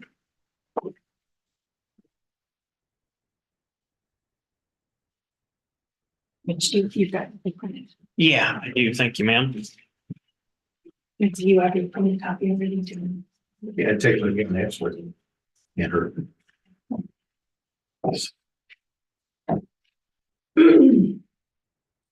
This does not include the edits that you suggested because they came in after, but I do have those with me. Revised? Revised, yeah, well, I know how disappointed they'll be, but they only have some. Oh, okay, good. Because I couldn't find the stickers you put on the third one.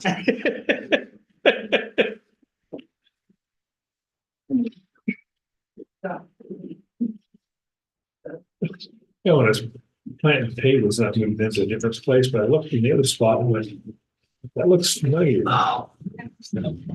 I found 3 potatoes that did this last year and they were already starting to spread. Oh, really? Yeah. That's funny. Yeah. Yeah, I had some onions that were coming up from last year. Yeah, because I didn't know if it sprouted big. Yeah, I didn't know potatoes would do that too. Frost must not have gotten too deep last year. Well, we had some good, hard, cold weather there for a while this year. Shows how resilient that stuff is though. Yeah, I see, I saw those leaves and I went, wait a minute. It's not a weed coming up out of there. It's like a particular plant. Because you think before us, for all that stuff to survive, it had to survive hard winters in the past, and like Dennis Peterson always said, with new weeds coming up each year that forget, but he states that on how long seeds can lay dormant in the ground before their conditions for that seed are right to come up, We've got wild onions. Mhm. About this tall, just random spots. We get, what it's called, the little purple flower things. Crocuses. No, it looks like little balls. Yeah. But they evidently spread, they go, Uh-huh. they have planted, they must have planted something now, but they evidently spread out, but there's some popping up all over the yard. It look like little grape clusters, Yeah, I know what you're talking about.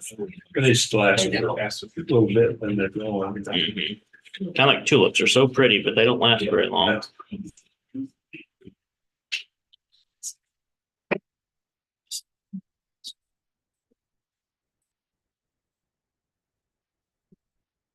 Okay. Good morning, Commissioners. Elizabeth Ward, Human Resources Director. And I have hopefully our last work session on personnel manual itself. So what I have presented today, and I did bring you a printed copy in case that is helpful at all. I have the professional appearance policy as written in 2012 first. And I did highlight just this section because that is taken directly from the 2012 version. And beyond that, we have the recommended policy from the work group and some alternatives that were presented and discussed. So I don't know how you'd like to, if you have, I know you've had a couple days to look at this, so I don't know if you'd like to just talk about the whole picture, if you'd like to break it down into kind of some specific three main categories that we were discussing, or if there's another way to go about it.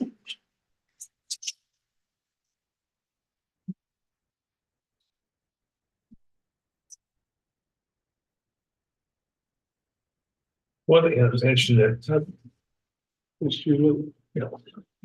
lots of question on athletic shoes. Do the nurses wear athletic shoes? I mean, I think all nurses do.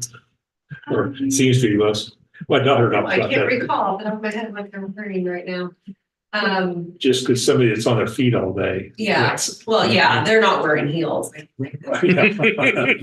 For sure. So since we've worked on this for a year, I've noticed everyone's shoes and everyone's tattoos and everyone's everything that I probably wouldn't have noticed it before. But I have observed the same thing. Like when I was at K-Stat a couple times, everybody's wearing very athletic shoes, not business casual. And right. That's okay. I mean, they're scrubs and anybody that's on the feet most of the day, we can better for them. it would be better.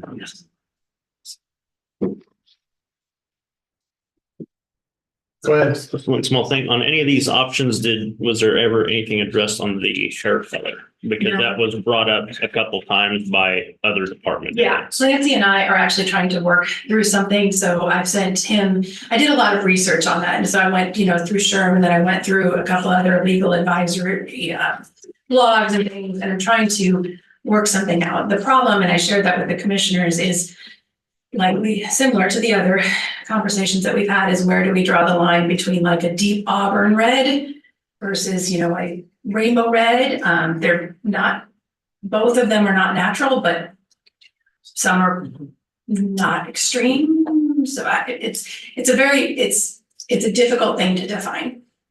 But we, I don't know if we came to any type of anything we could propose at this point. I don't think so. To me, it seems like that's one of those, if you see it, you know it. Extreme. Well, that's your personal bias that comes into that. I don't know about color. If it's close to a primary color, probably not. But we have people working here now that have a color that's beautiful, but can only be found in a bottle. It's not natural born, and it's not what I would say is probably some of the ones that you're concerned about. And so that's a difficult part. I mean, I can think of leaders right now who have, again, beautiful hair, But it's either a deep color or a very vibrant color that just doesn't exist when you're born. If that's what we're trying to get to. And then who says that's okay? Then if a candidate comes in or an employee comes in with like a different hue red, where's that line go on the spectrum? Where's Bob Ross when we need him? Happy, we need some happy trees. Well, can you? I will tell you, and I did really research with the intention to find something that would be, a good, lesser risk policy for hair color, but I will tell you that the majority of all discussions are not to have a standardized hair color policy, and the two expect the supervisors, the department heads to enforce a professional dress code, and when it becomes an issue, to enforce that. One of the things I even read was basically by writing some of those things down and then not enforcing them, you're really weaponizing the ability to sue us because we're saying, hey, this is our policy and we didn't follow it with XYZ, and maybe that person was white or not, and maybe that person was male or female, or maybe that person was old or young, and now we're terminating or disciplining someone for something completely potentially different, completely legitimate potentially. But we would have to prove that it wasn't because they had red or purple hair. Just one small thing on all general discussion. Every time we want to oppose a policy, we say there's a legal risk. There's a legal risk for waking up every day. And so while I understand it's important, I don't think we can use that for an excuse for everything. It's not being offered. It's not being offered as an excuse for everything. The problem is that when you have a claim, these would be phrased as civil rights claims. There's a burden shifting process that goes on in court. It's well recognized. Somebody says, that's not the real reason I was terminated. That's not the real reason I was disciplined. That's not the real reason I wasn't hired. The real reason is this. We have to then prove as an organization that isn't the reason. That's not always easy to do. And even on something that's a claim that turns out to be meritless, you still have to use resources in order to get out of, whether it's an administrative complaint free of charge to KHRC or EEOC, or it develops into litigation at state or federal court. There's some cost involved in getting out of it. And very often it involves somebody getting a settlement from your insurance policy that you would not like to see get a settlement, but there's no way to avoid it because the insurer who's providing us a defense has made the decision. It's cheaper to pay this amount of money than to continue paying for the defense. I mean, that's why it matters. This is not I'm not trying to, when I raise legal objections to something on policy, I will tell you, it's not born from, oh my goodness, there's some far-flung reason why we're going to get sued. It's not based on that. You can be sued for anything. What I'm interested in is avoiding having to pay in order to get out of claims that are going to be easy to make and tough to beat. That's what it's based on. And I think it's hard for us because I understand from department heads, we probably will not follow that policy across the board. It'll be very difficult for us to prove that the reason that someone who happens to have purple hair was fired because of a performance issue.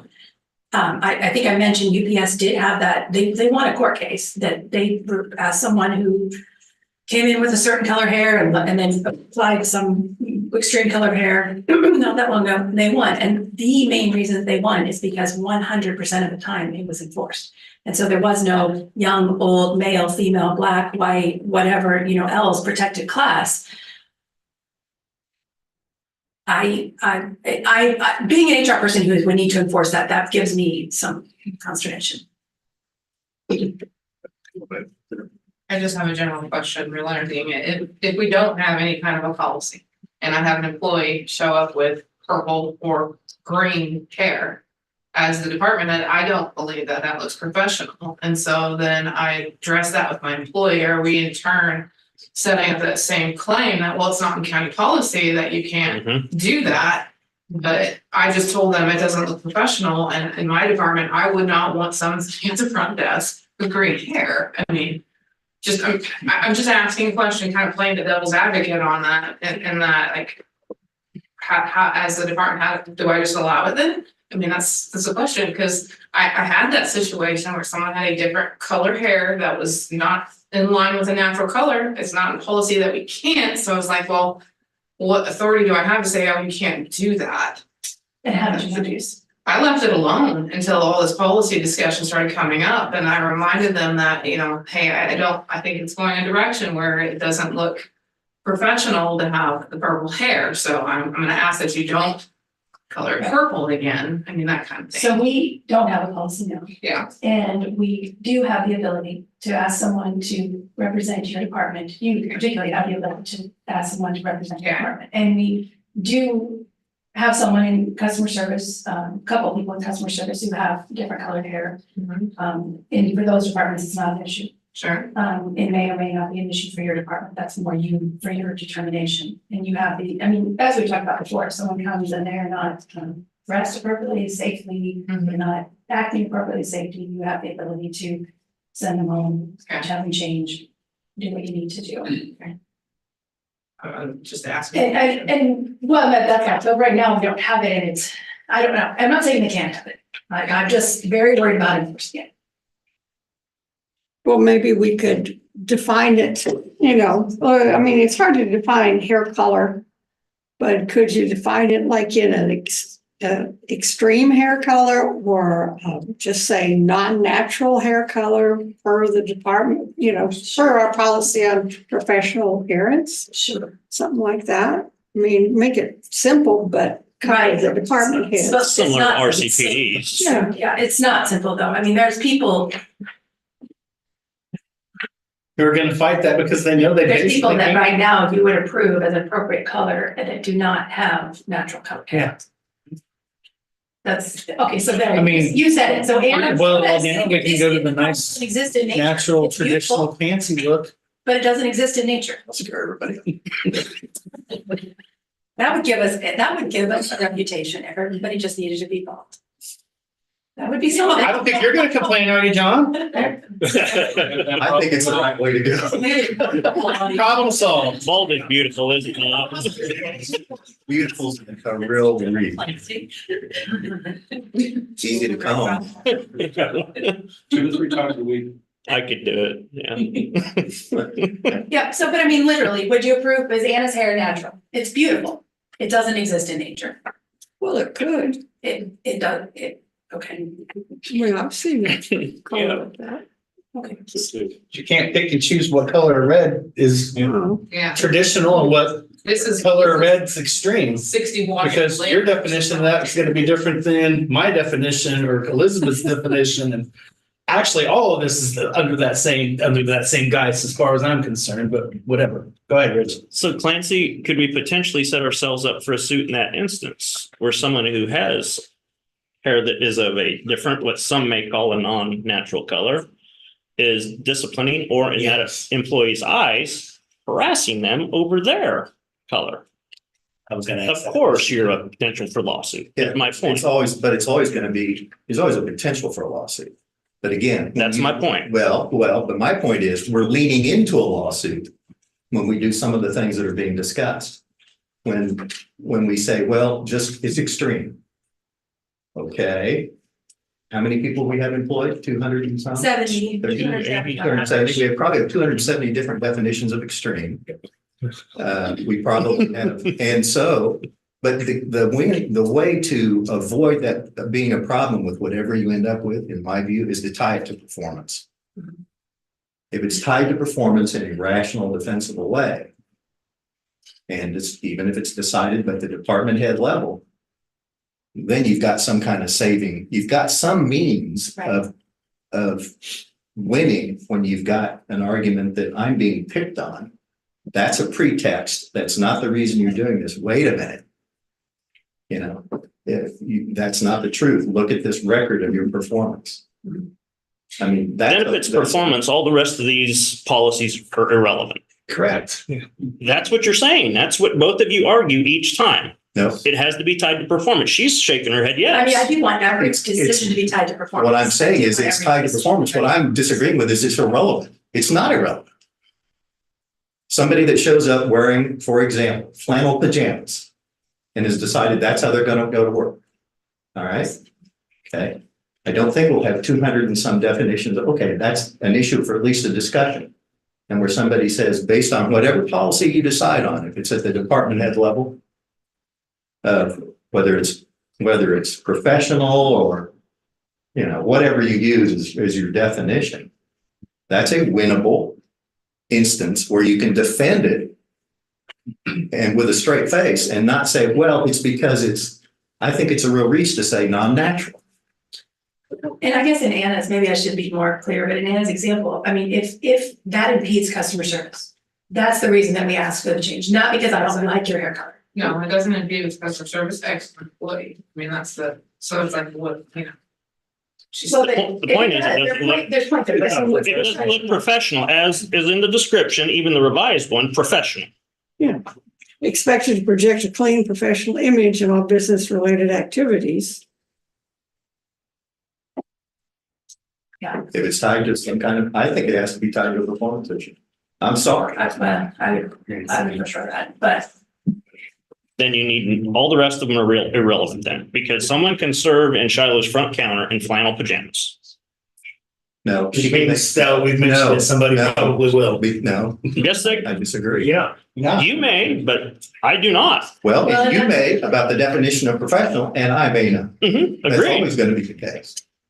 and that's why, like, people are moving, including the city and Potawatomi County and some others, moving to a more dress for your direct day, dress for your, what it is you're doing. If you're going to a meeting, you wear appropriate clothes. If you're going to sort files in the basement, you wear appropriate clothes. If you're going to offices, you wear appropriate clothes. If you're going to be out in the, John's here, if you're going to be out in the field, you wear appropriate clothes for that.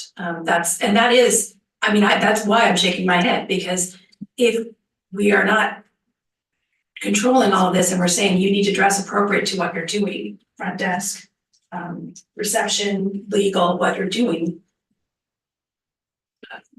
That's what a lot of organizations are going. And on the flip side, this culture, Riley County culture, has the tendency or accustomed to this, like exactly what Anna said. Where is it in the policy? Show me in the policy. And our supervisors and I and our leaders need to say, this is your job. This is the expectation for that job. Or your day. Again, like if I'm down in the basement, I'm not going to dress the same as if I'm presenting to the commissioners. But our current policy describes that. It does give that guidance.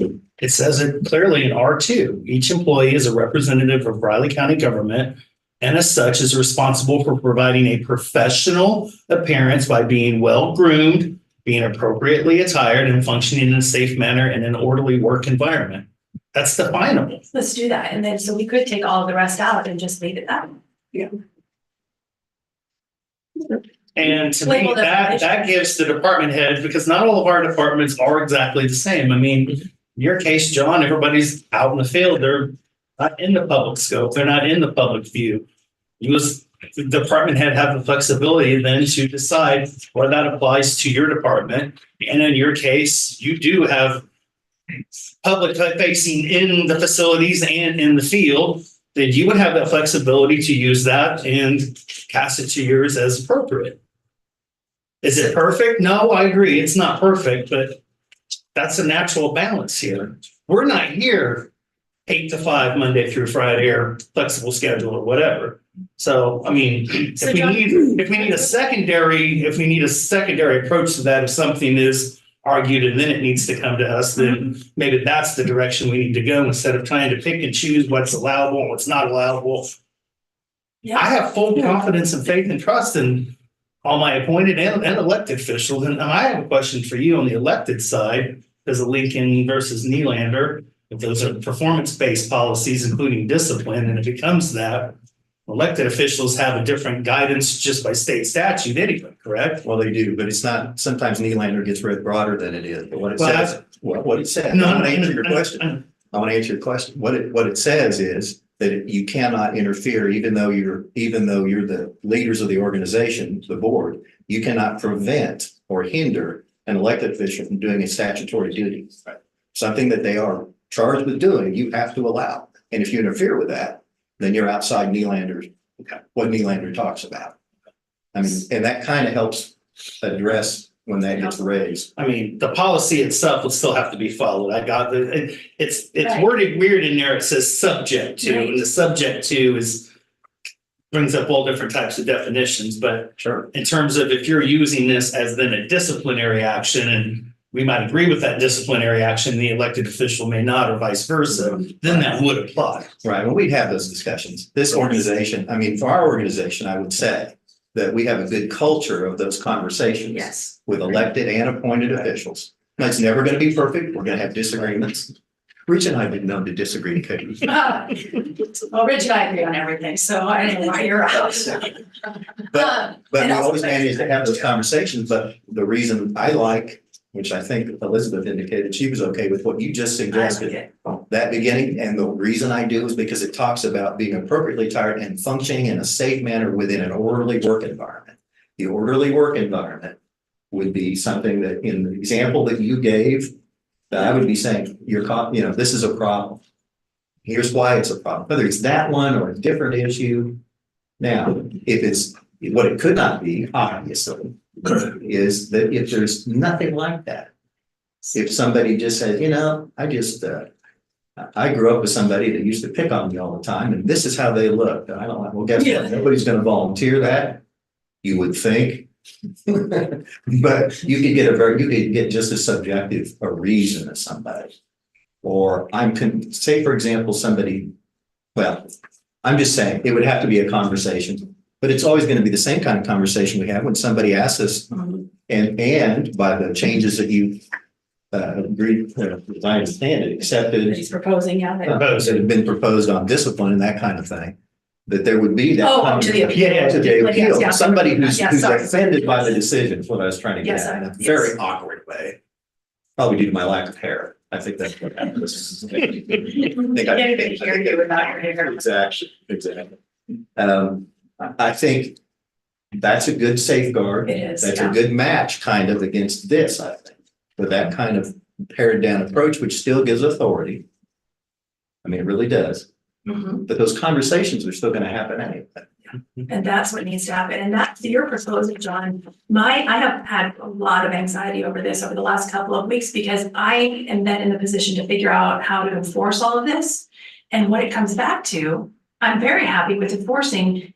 Is it a professional appearance? Does it fit with your work environment, your department? Does it fit the needs of that job? And if it doesn't, it doesn't.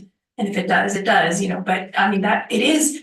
We do have to rely on the department heads to make those decisions, and it will be different for different days, different departments. But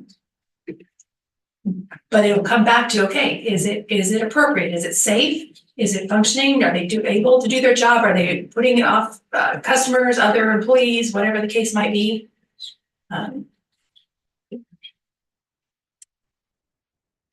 And it wouldn't necessarily involve, I mean, if the decision is to those questions, or any of those, any one of the more of those, then still it doesn't mean automatically somebody's terminated. Right. Or, yeah. Mhm. It could be a conversation. Yeah, and my conversation was more like to the department head saying, hey, this is a problem, can I do this? Well, yes, under this, you could. So based on all that you described as important, how does the 2012 current policy not do that? Well, I guess for. I mean, other than not allowing a nose stud and not allowing certain tattoos, how does it not accomplish all of those things? Well, to me, it very distinctly says those things are a problem, whereas this allows us to define it by a orderly work environment. I mean, I think this allows us to say, does it fit the work environment? Does it fit the job? Does it fit the day? Does it fit the requirements of what I'm expected to do in the job?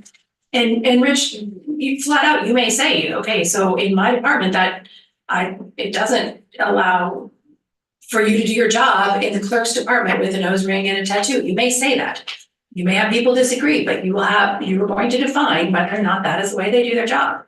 But it doesn't flat out across the board say, okay, here's a no, here's a yes, because we're not going to enforce this, Rich. We're not going to do this was one of my biggest concerns. We're not doing it now. And there's department heads that aren't going to do this currently. They're going to do things differently in their work environment. So you say they're not doing it, so then there's a guarantee they're going to do what it's changed to? Well, they'll be. No, is there a guarantee that they're going to do what it's changed to? Why? The answer would be no, because you don't know that. Well, And so the thing is, they will do what this board directs them to do. If the appointed officials, if the commissioner sees this or that, they say, we expect you to enforce it. If not, guess what? I'm talking to you. That's the way it is with every policy. Sure, of course it is. But it's not the way that we are currently enacting this policy, which is. And there's no guarantee that to the letter that the new policy will be followed. No guarantee any policy. Correct. That's my point. Agreed. No, I agree. But the new, that if we. But if that's the measure, then the choice is to have no policy. That's worse. I would argue, because most people do want guidance.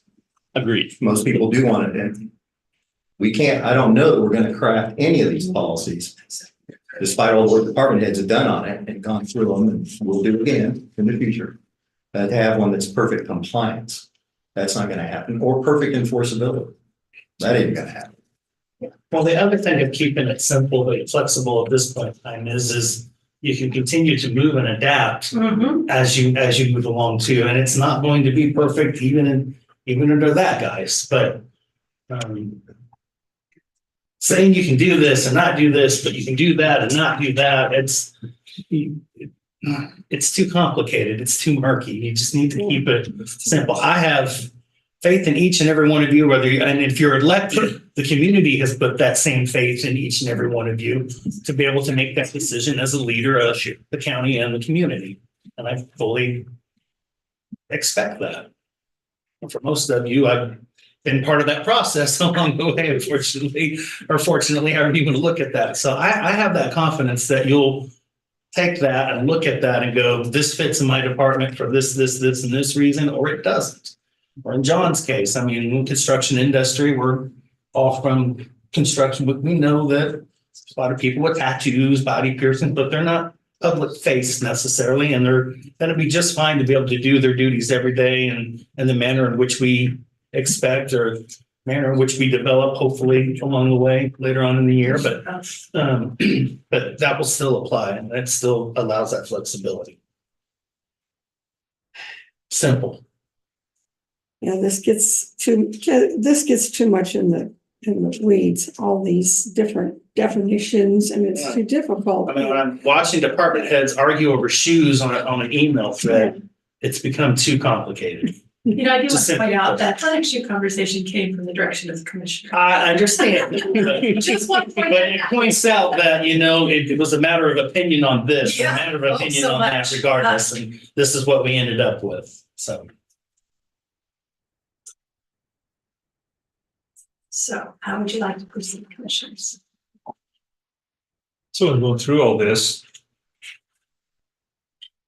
what you had said, the existing one, Yes, the ones. the existing policy, what are the main, what do you see as the main problems with the existing one? The other one, the existing one is more general, without getting into specific things.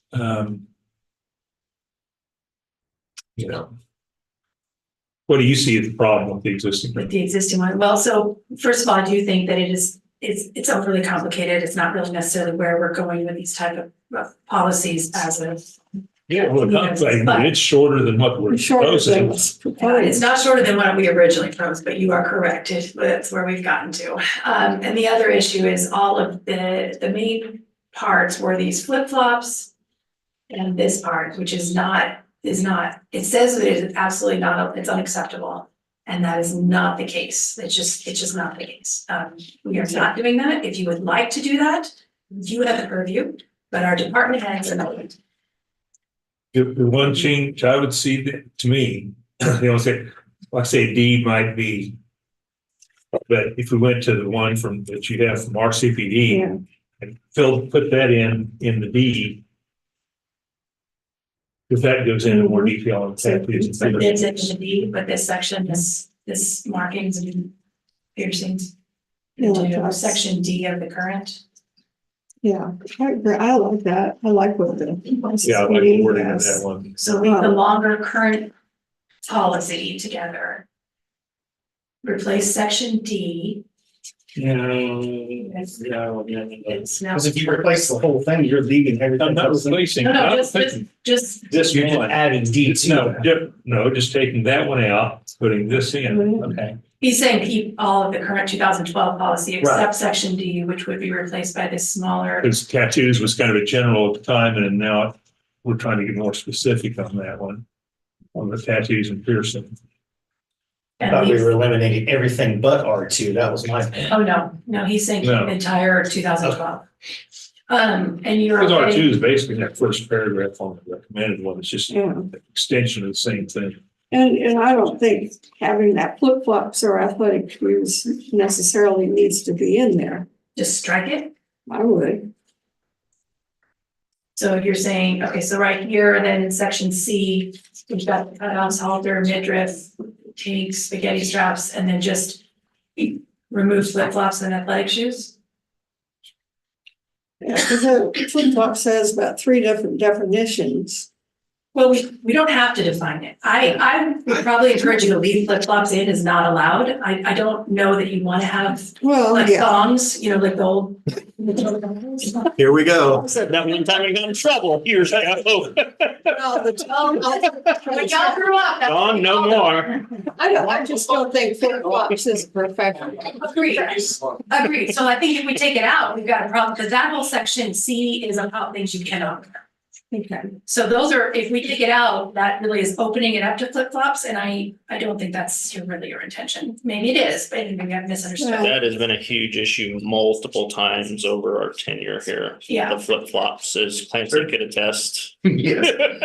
Yes, I know. We might agree on that. Yeah, Yeah, I Commissioner, think we got a basis for agreement. I don't like the unless medically necessary under athletic shoes because they've been. we need that. We need that. Right. If people are unable to wear. So if someone has a surgery, if someone has a situation and something that is doctor prescribed, like that's an accommodation we probably need to make. Now, I guess we don't have to state it. But we will have to make that accommodation if that's something that their doctor is prescribing. So I mean, but maybe just by stating it, we're encouraging that, but I don't think that's, in actuality, I don't think that's happening. Yeah, but this says, we want to eliminate. We don't want people to wear athletic shoes, and that seems to be the trend of the styles these days, athletic type shoes. Oh, I see. I apologize. I missed what you're saying. So we leave, just no flip flops. And leave out the athletic shoe portion, is what you're saying. Yeah. So we don't want flip flops, at least if I'm restating what you're meaning. We don't want flip flops, we're only about athletic shoes. Yeah, I am. And Okay. I mean, we allow them on casual days anyway, right? We do. So, yeah, I mean, yeah, that's fine. Okay. Most of our customers that come in don't look at our shoes anyway. They're behind desks. yeah, that's about, yeah. That's even season. We're behind a counter. Yeah, behind the counter desks. Okay. So what I'm hearing, if I'm hearing it correctly, is to leave the 2012 policy, the entire policy, except strike athletic shoes and replace section D or letter D with the version adapted from RCP. No, we're going to strike. Okay, strike athletic shoes. That's right. Leave flip flops, strike athletic shoes. Is this RCPD, is this their current policy or what they're This is proposed? adapted. This is very clearly adapted from the policy. This is not the exact wording. I sent out their exact wording. They are gonna be updating that and it's gonna be something similar. Mhm. Just want to be clear, And may not be because their verbatim. current policy doesn't allow that. And those markings is pretty darn close. I cannot. I did send out their formal policy. It was Yeah, longer. 'cause I don't believe they allowed piercings. No. Well, tasteful and professional piercings. So is that, am I, okay. I just wanted to point out, my question is, I guess, under the old policy, it says no tattoos or piercings unless specifically approved by the department head. So under the new, they're allowed, but with more restrictions, in my opinion, to include none above the shoulder. So what if we have a candidate, a wonderful candidate come in that has tribal tattoos on their chin because it's part of their culture? Are we not going to hire them? Oh, no. Because, That's not going to- but they have a tattoo on their face. Yes, and they would have an accommodation if they could show that they have a tribal or cultural reason, we would not be able to not hire them. That is very. Which I totally agree. Mhm. But my whole point is, we've made it more of a conversation by putting restrictions on, It's not gonna be perfect. you know, Yeah, we can't keep spending 30-minute segments arguing over petty, I don't wanna call it petty, but specific stuff. Yeah, it's very detailed, it's very Yeah, tedious, it correct. affects employees day to day, Right. but we do need to just set something, and to Rich's point, we do need to hear from you what it is you want, and that you do or do want it enforced or don't care. And I'm not saying any of you said that, but we need to hear from. What I want is it to be a little bit more modernized, obviously, and less restrictive and defined so that there's flexibility for each department to do what they need to do on a daily basis, but we have some sort of vision or focus with it. So everybody's operating as they need to. Okay. And I think that covers it as So- best as it's going to be able to do. So how about I write this with what I just explained. I put it on that meeting for next week and no more than like 10 minutes. For you to say yay or nay and send me back with different directions if you don't like what it is.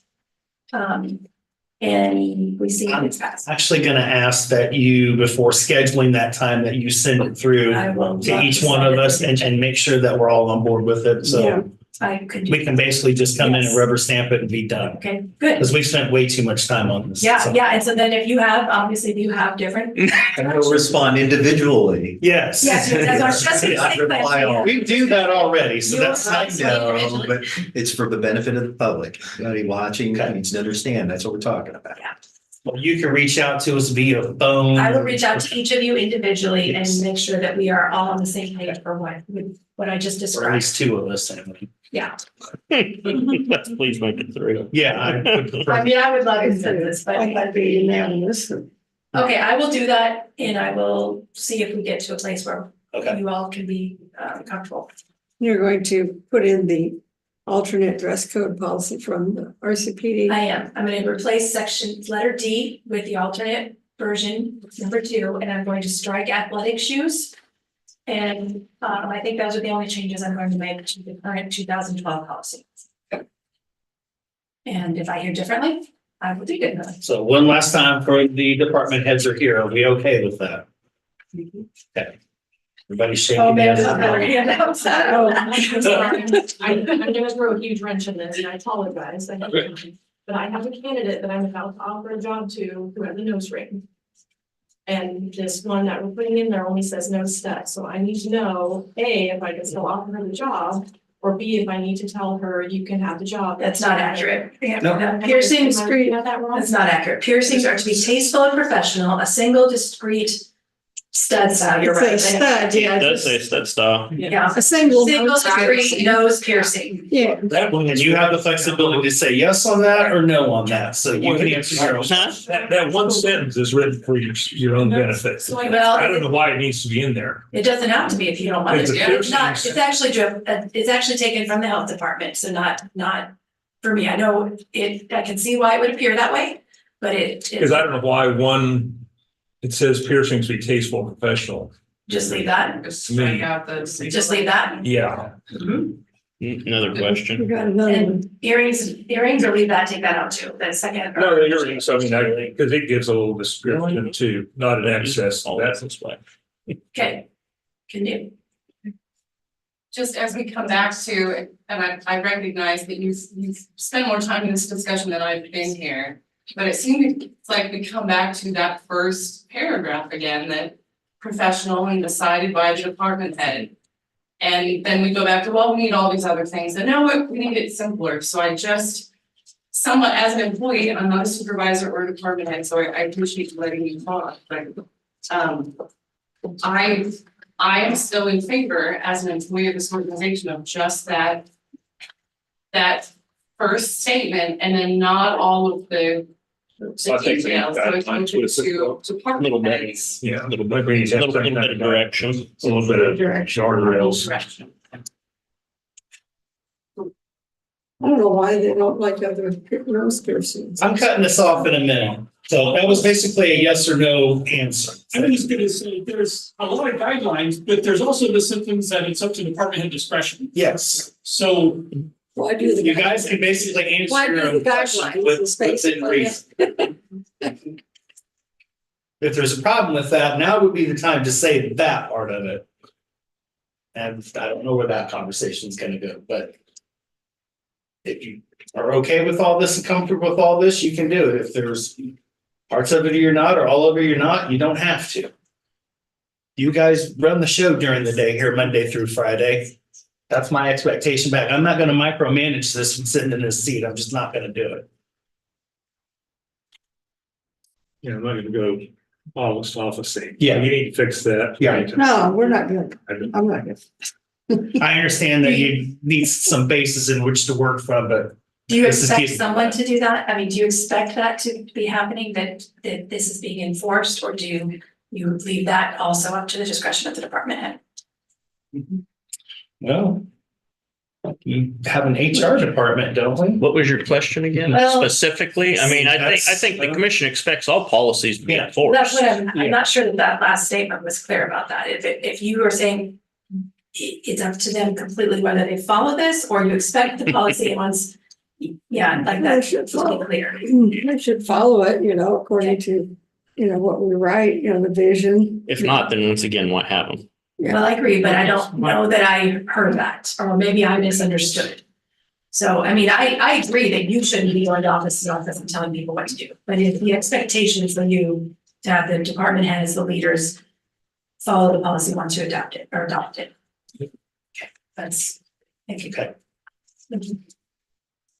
I've got the guidance on how to work through the last bit of this to make sure. I will give Okay. it to you, absolutely. Is this you or are you? Well, no, Brittany was supposed to be here at 10:30, but you'll just have to reschedule her. Okay. Actually, she is ill today anyway, and is gonna present. So if you guys see anything, you have questions, just send us the questions that you have in the reports in the packet. Unless you Okay. do want a specific presentation, but like we can reschedule, but if you look through it and have any questions, let us know. Standards. Yeah, it is. It's a standard monthly report that's updated. Okay. You see anything, but yeah, she's ill today. So Okay. I was gonna We're moving on. Save me from presenting. Shelley, you're up. Yeah, you're so late. but-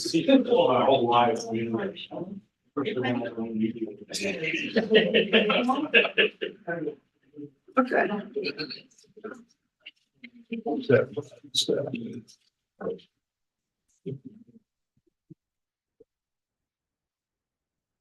Good morning, commissioners. I did a lot of the organizing this, but it's actually really kind of Amanda that's gonna do a lot of the presenting today. But as you recall, a few weeks ago, we had a citizen who came in with concerns about the water drainage issues in Valleywood.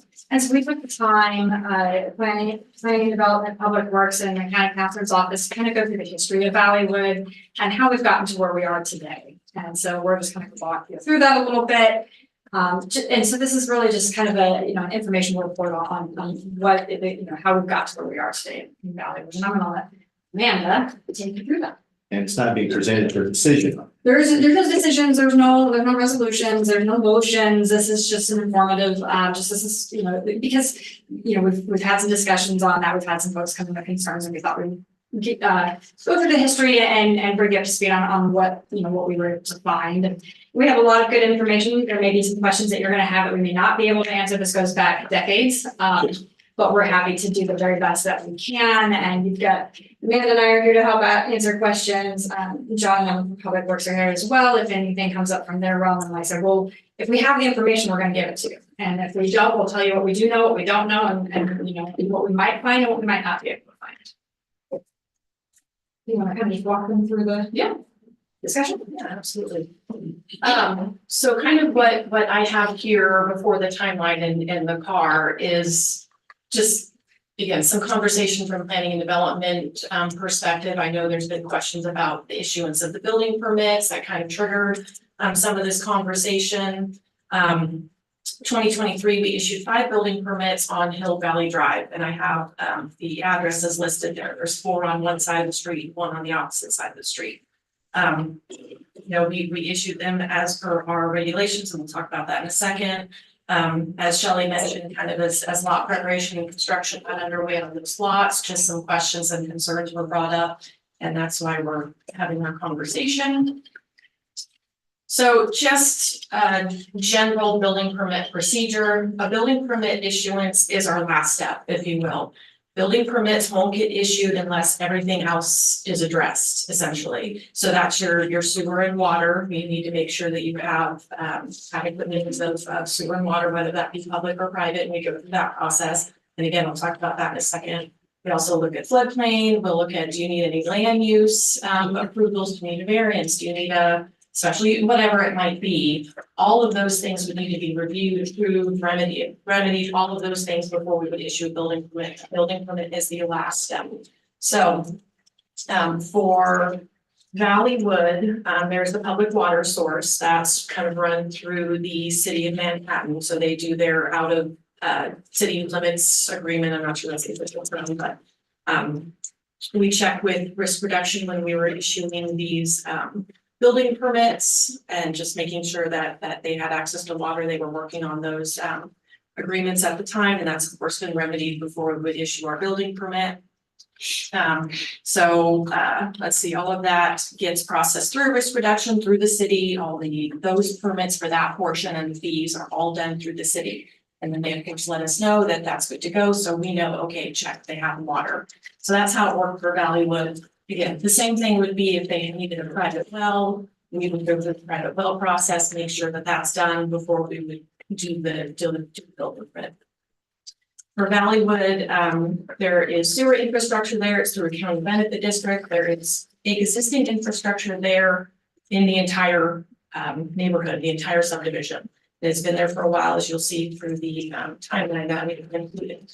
So that there was every indication that those folks were part of the benefit district and were able to hook up to the sewer because it's literally right in front of their properties and plumb to each of the properties. So we approved our building permits for Valleywood based on the information that they had water and they had sewer. And we'll talk about floodplain in a second, and that they were not in the floodplain, so no floodplain development permit was required. These were platted lots able to be built on, no additional land use review was needed. So we issued the building permits on those properties to meet our codes and regulations. There was no indication or any reason for us not to. So that's how we proceeded with that. I know there's been discussion about floodplain in Valleywood. I have this map here for you, so you can see what we're actually dealing with the floodplain there. So this whole square is Valleywood, you can kind of see here. And the permits that we issued are these 4 here and then one along here. And I apologize, I don't know exactly which one 1619 is, but it's on this side of the street. And then the rest of them were all over here. You can see that those are not located within the regulatory floodplain. They're outside of the floodplain. So no floodplain development permit or review or anything was needed once we gave that confirmation. So whether they did or did not, we're still not sure. There's still disagreement, I guess you could say, that whether they brought in fill material or not to fill up the properties or to raise the properties, whether they did or not, it's not something that would have needed to be permitted through planning and development. They're not in the floodplain, so they can do that. They can bring in fill and build on top of that. They didn't need any special permitting through us to do that.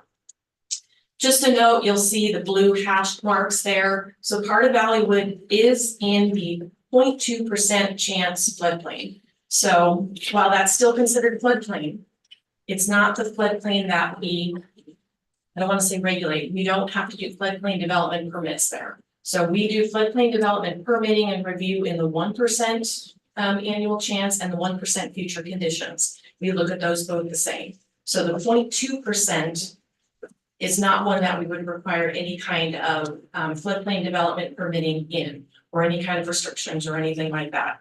Again, that doesn't impact the Hill Valley Drive properties, but I just wanted to give you that visual of where the floodplain actually lies within Valleywood and explain that difference between the 1% is the one where we get involved, you need the elevation certificates, you need floodplain development permits, all of that sort of stuff. The 0.2%, we don't do that permitting within there. And that's pretty standard. That's not something just Riley County does. That's a national, pretty much a national standard thing. So just. But looking at the map, there's houses on those properties there currently, right? Yes, correct. Mhm. Yeah, So- there's no restriction that you can't develop Okay. in the 0.2, and there's really no, I don't wanna say there's not restrictions, but you can still develop within the 1% as well. You just have to go through your floodplain development permitting, you have to give us your elevation certificate, make sure you're meeting the elevating 2 feet above the base flood elevation, all of that sort of stuff. So it's not so much that the floodplain says you can develop there, it's just dependent on, if it's in the 1%, you need a. I was more interested in what, I was gonna follow up with the question you just Yeah, answered, so you yeah. answered it anyway. Yeah, so it just kind of dictates what additional review and permitting you might need. It's not so much a restriction, if that makes sense. Yeah, Amanda, are all the houses that are in the blue area, are they in the sewer district? And they're on the sewer lines, the district? Yes. They are, but the ones on that are not developed, or they have hookups, but they aren't in the district. So correct, so They're so not that, paying there's some money for it. information in the timeline a little bit That's about nice. that, but when the benefit district was originally formed, it was all of Valleywood, but then at the very end, it's less, and then it lists some lots, and those were in that less. And so they were not required to be in the benefit district. At the time, they were owned by the original developer. But they did run sewer lines all the way out there in anticipation of development. And I think it appears, but again, this is some of that information that we don't have, like full discussions and things that happened. And this was in the early 80s. That the idea was that those would eventually be added to the benefit district as they were developed, but that it didn't happen. There is a point where somebody did ask to add all of those. And we don't know why, but it does not appear that ever happened either. But the institutional knowledge that was here when that development took place is just no longer at Riley County, and there's no notes, as to exactly what happened at that time. What we do know is that unlike other benefit districts, the infrastructure was built out even though they weren't put into the benefit district. And that's why there was no reason at the time to suspect that they weren't in the benefit district, because that's just different than our usual practices. It wasn't until we started doing further digging for this presentation that we realized that there actually were a number of lots that weren't in. And they are, even though the infrastructure was there, they were not paying They the didn't pay fees, special. the special, they were not paying any special. And there's already several houses that didn't ever pay specials that are already hooked up before. As far as I know, it's only these new ones, but we're like. Not according to, We're still no, there's figuring- houses, there's at least 5 houses there that never paid specials. So we are still trying to figure out exactly who is and isn't, and that's if we do have any recommendations at the end, if you're asking us, that would be one, is that we, fix who's in the benefit district, but yes, we are still untangling exactly who it is, it's not in the benefit district. Okay. I'll give you a chance here after we've done the follow-up. I was just wondering if the specials were still going. No, the specials were paid off in 21. If you look on, that's why I was looking on GIS, because the specials were paid off in 21. But they also probably didn't pay a connection fee, which is to help offset those costs. And there's a maintenance fee for the stormwater benefit district that is paid as well. And then if there are any future projects, you would want everybody in the benefit district to spread that. Sure. For any future specials, and that's what we can talk about. I don't want to continue and share other questions. And these lots are not big enough for septic Mhm. tanks. Yeah, exactly. So Okay. any questions about the planning and development process before I guess we kind of get into the timeline? Yeah, I had another question. Why don't we require any drainage or stormwater regulations within our codes? We just don't have any of that within our codes. We don't cover that in the land development regulations. That's just not something we have. And a lot of times you'll find that in the ICC, the International Building Codes, essentially. And of course, we don't have building codes here, so that's not something. That's like I say, we don't have building codes. Oh, we should.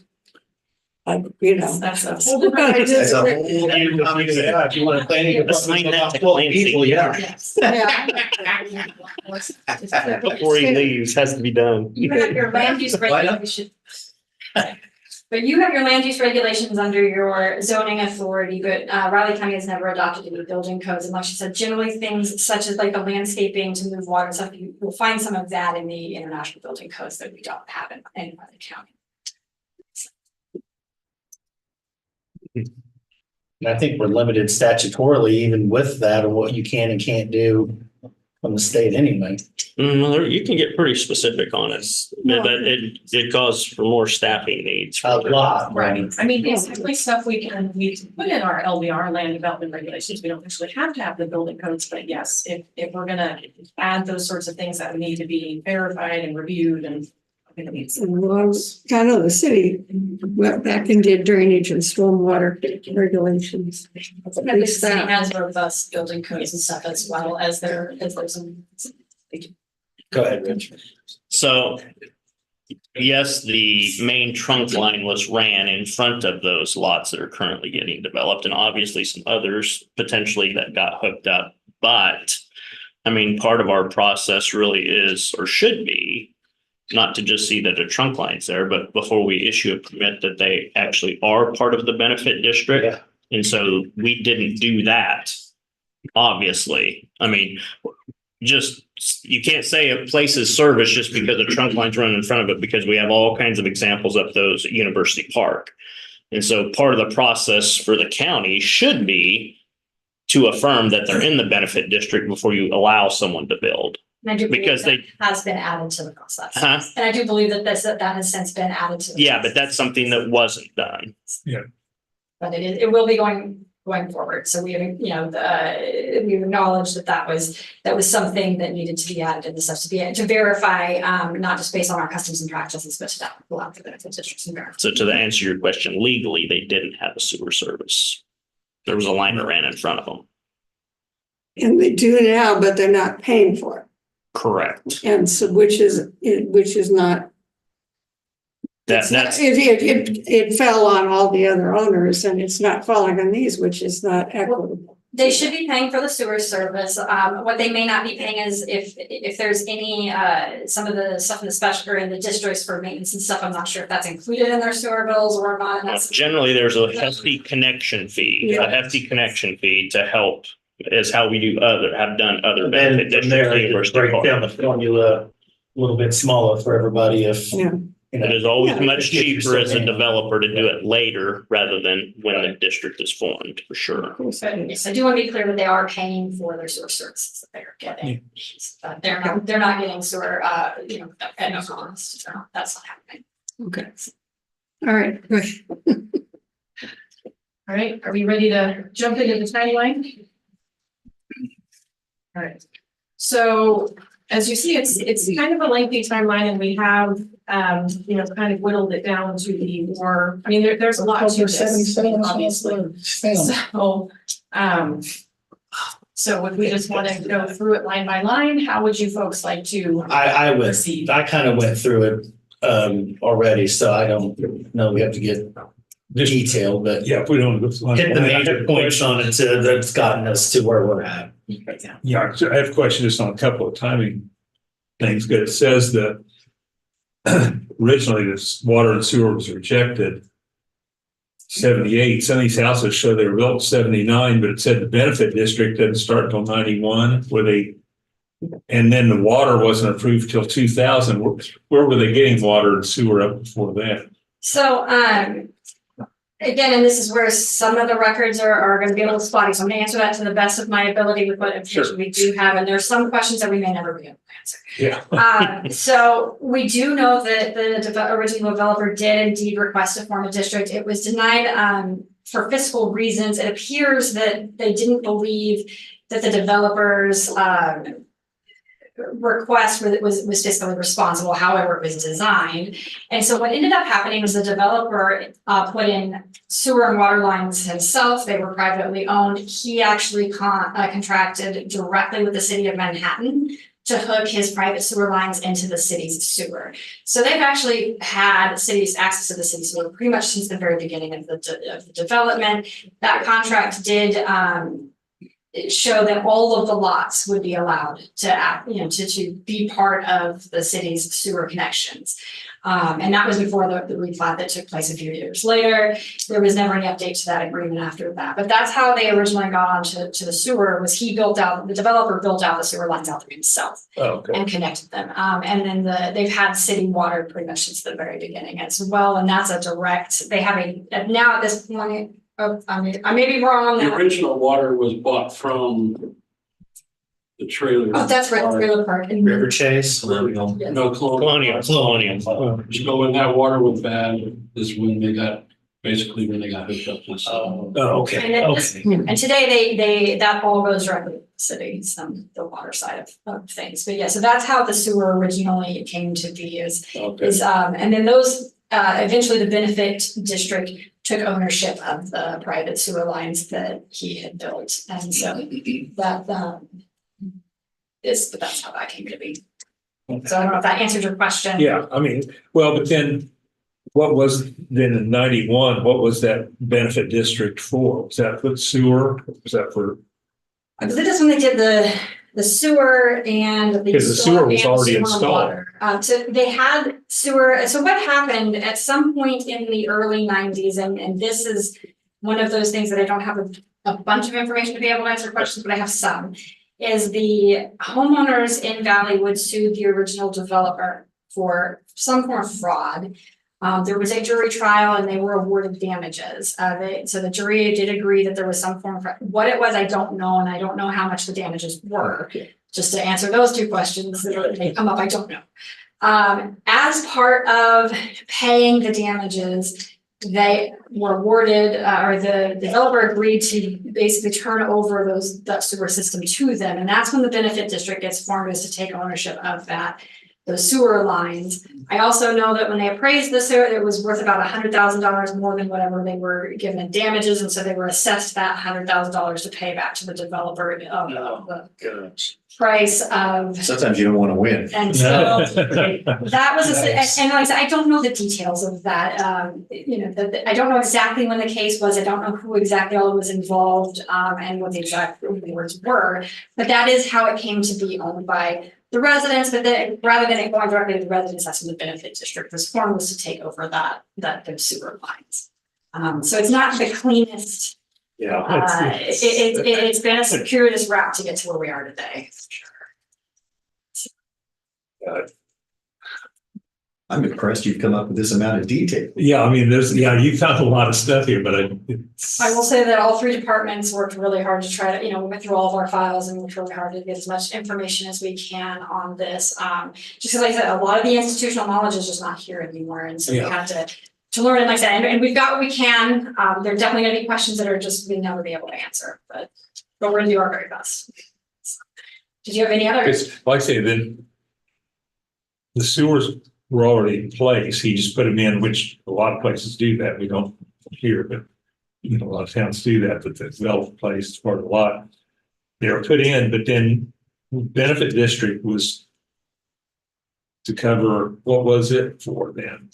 So it was for the sewer lines. The original benefit district was for the sewer lines. There was a water benefit district. I believe it had to do with the colonial gardens, but I don't have as much information on.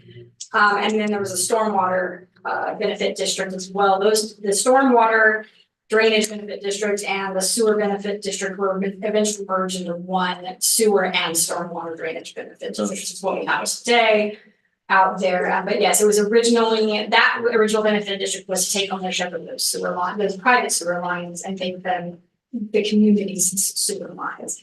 And then they also, like I said, had the drainage benefit district to start addressing some of the drainage issues, because there were drainage issues out there from day one.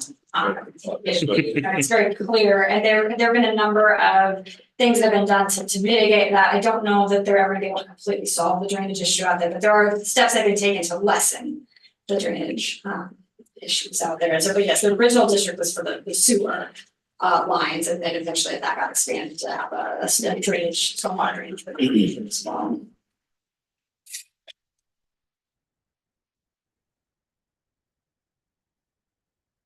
Yeah, so obviously you guys put in a lot of work to chase down all these Yes, so- things. And so the stormwater, and I'd like to, highlight that, that's been an ongoing issue from day one, and I think it will continue to be an ongoing issue.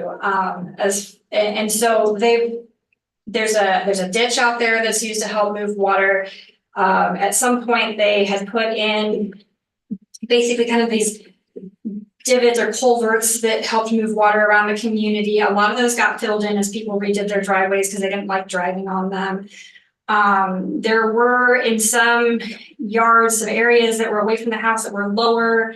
They weren't officially retention ponds, but the idea was water could kind of collect there until it was either able to evaporate or drain. A lot of that got filled in over the years, both by people that just didn't like those low spots in their yard with water, and also over time, if you don't maintain them, they will eventually fill in on their own anyway.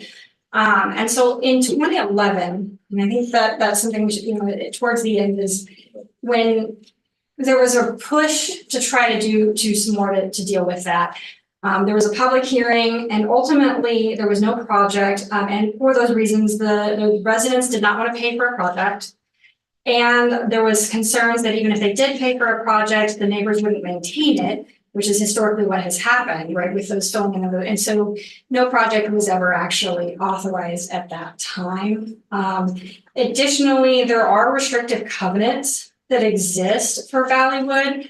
However, those are private. We've talked about that recently with some other subdivisions, right? And so right around that same time, there was some discussion of the residents to maybe resurrect or start. I don't know if it ever happened. It's unclear whether the HOA ever actually existed and needed to be resurrected, or if they were going to start at that time. So I don't know the answer to that, but they did not have enough support within the community, because one of the things the HOA, the restricted covenants would allow the HOA to basically have some approval process over building plans, that the residents did not have. There was not enough support in their community for them to resurrect, either start or resurrect an HOA. And that's basically where it got left. And so I don't know if that skips a whole bunch of time in there. So if there's other things you want us to talk about or have questions, definitely ask. But that's, and then basically from 2011, it brings you up to where we are today. There's not a lot in our roads between then and now. So the gaps in time, just so I'm clear, we've talked about this a little bit. The reason it's not a perfect timeline year by year is this is based on what can actually be documented to the extent possible, one way or the other. Yeah. Which is the best way to give you a clear picture of the history, and for the residents to have a clear picture of what the history was. And I think it's a thing, and I think it's one of those things that it comes up periodically, right? Like a lot of things in the county. And so it may not come up for a few years because either the residents don't come in and talk about it, or maybe they just contact one commissioner, and so that doesn't make it into our documented records.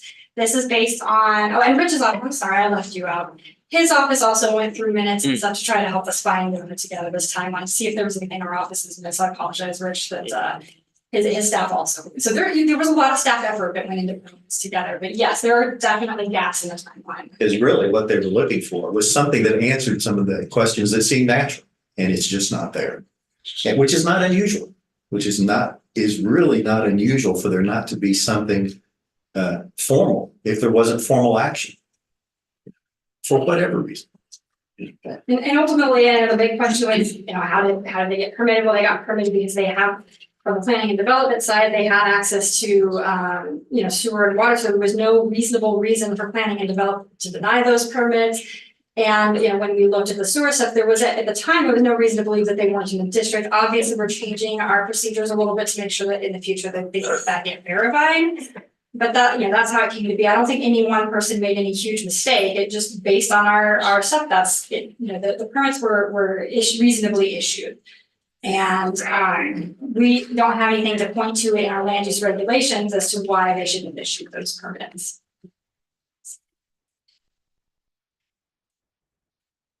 Okay. So you guys have any other questions that we'd be happy to at least attempt at an answer?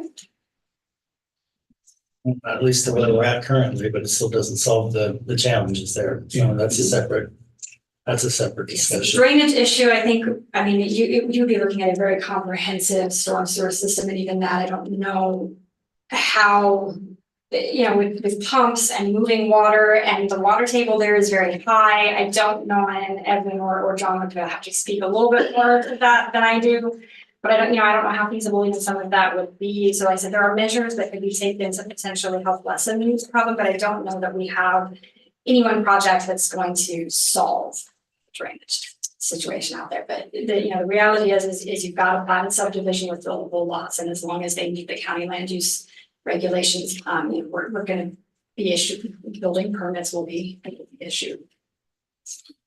I really at this point, is looking at the benefit district and any lots that aren't in there, getting them in the benefit district.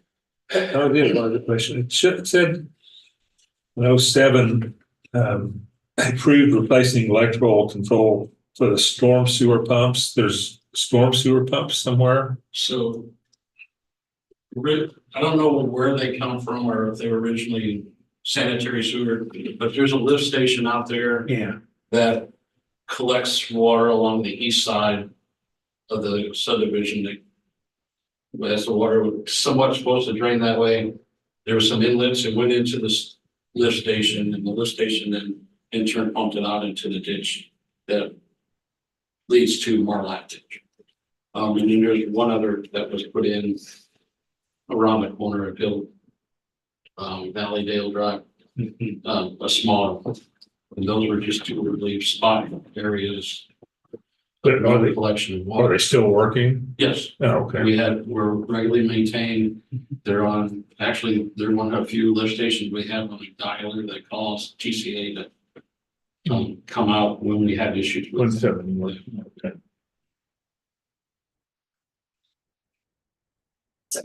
Yes, so where it says that did not happen, obviously at some point those things were replaced, but we don't have any information on that. But so one of the things that did happen, and this didn't make our timeline, was that maintenance fees started at some point being collected through the benefit district to help. And so that's probably how those eventually got replaced, to build up sort of because there were some emails between the old public works director and some other folks that they were running a deficit. And so at some point they initiated, there were some new fees and stuff that were added. That's kind of the minutiae that we didn't put in the time. But they did eventually develop a bit of a maintenance fund. And that would be my guess as to how those things eventually got fixed. I do know that, John and I are talking in the last 10 years or so, there's been a lot more maintenance that's been done to the stormwater and the drainage area than there had been in the past. And I think part of it's because of some of that maintenance fund that exists.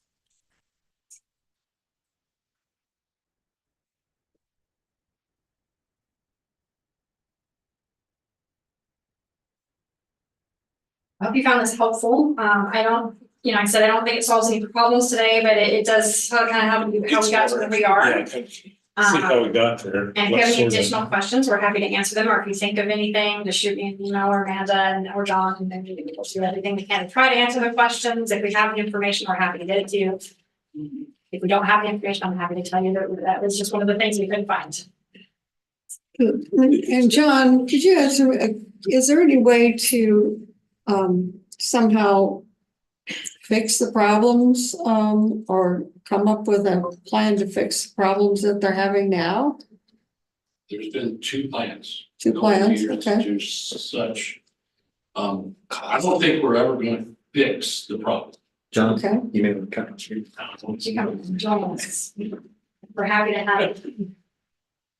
So what I've been careful to explain or say is I don't think unless we put in tons and tons of money, we're gonna fix the problem. I think you're always gonna have the area's flat. Yeah. Pretty much, so any drainage is gonna go slow. And it's not gonna be completely, no matter what we do. The best fixes are gonna be really expensive. And so the smaller ones are gonna not be as expensive, but not be as effective either. So I don't think we'll fix it, but we can help to relieve some of the pressure on it without totally removing all of the water as the bar shows up. Okay. John, go ahead. I just want to say that the, And can I get you to come up here too? yeah, sure. I had mentioned earlier that the water table was very high there, and so all the footings that we have done have water in them. So at 32 inches, we have, 8 inches of water in those. So getting water to flow there, I mean, it's just, the water just stays there. So it would be very difficult to get it to really move, I would think. What's your name, sir? Joseph Patton. Thanks. Thank you.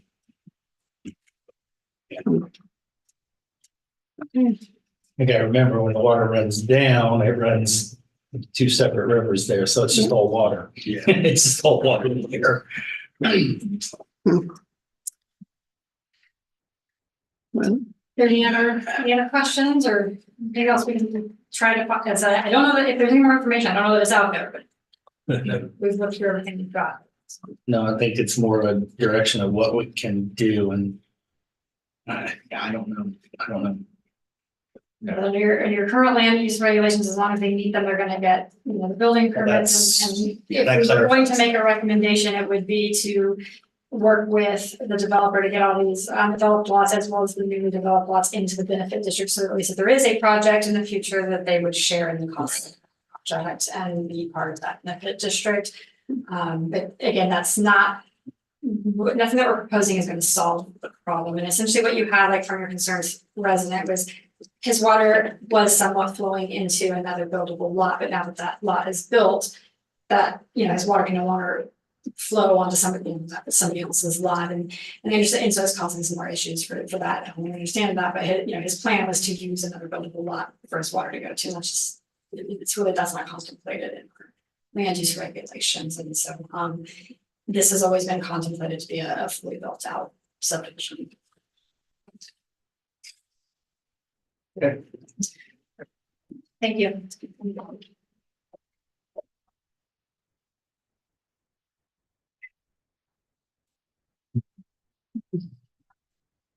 Sound familiar in terms of a solution, non-solution? Yeah, I'm still gonna do a little digging.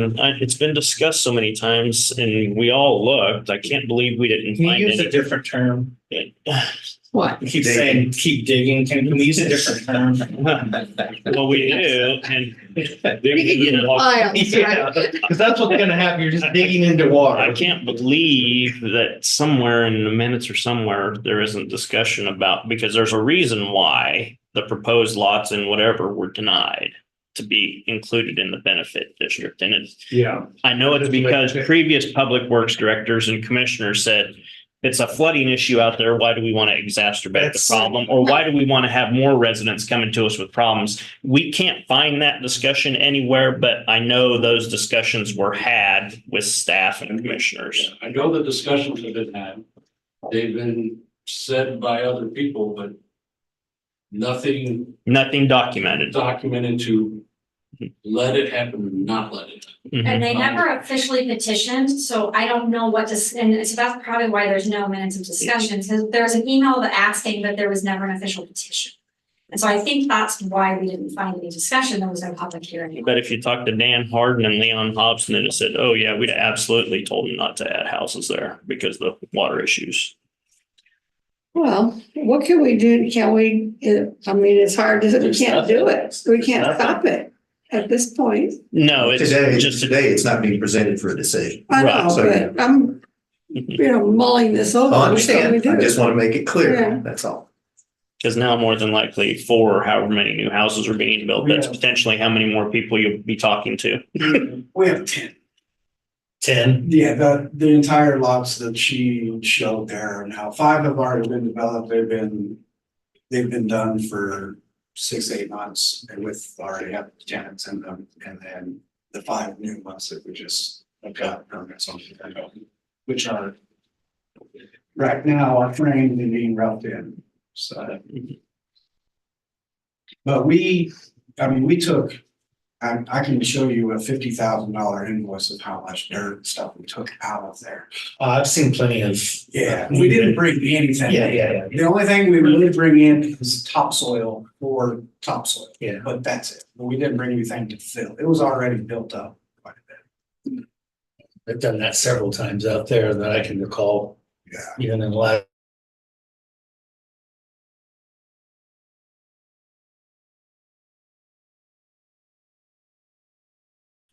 I'll be on there probably for that same reason, but Which agree, as you know, and I'm sure you know, but a roof doesn't absorb water like the ground underneath it used to. So that water's going somewhere in the driveways, and that was never your intention. I understand that, but there's not as much ground to soak up what water could be just in that footprint. So it's going somewhere. And so that's why it exacerbates the problem, whether he brought in dirt or not.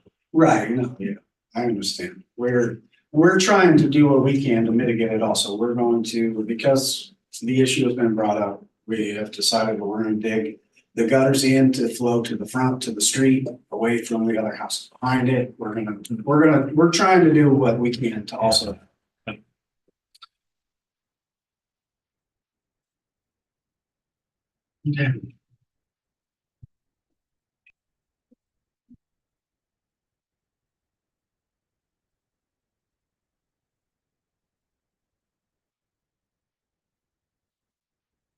okay.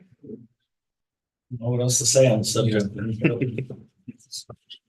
Unless the homeowners wanna open up those drainage ditches again and, dig out the fill. It's gonna have to be on them. Yeah. We can't make that the full county cost at this point in time. They can find some other type of available funding or grant or something that would allow them to do that. I mean, that'd be okay. We have checked on that, and for Yeah, these types of there things, it is. just Yeah, doesn't, there is. we have checked with O'Brien, so that is one thing we have done proactively. This doesn't qualify. The grants for storm. Yeah, because of the Storm low thing. flood area, and yeah, Amanda was on those Zoom meetings. Yeah, there's no money for this type of issue. Okay.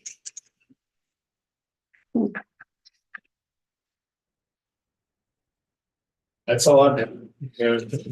I do need 2 motions to extend the 2 disaster declarations. Thank you, because I wasn't even remember that. So long ago I brought.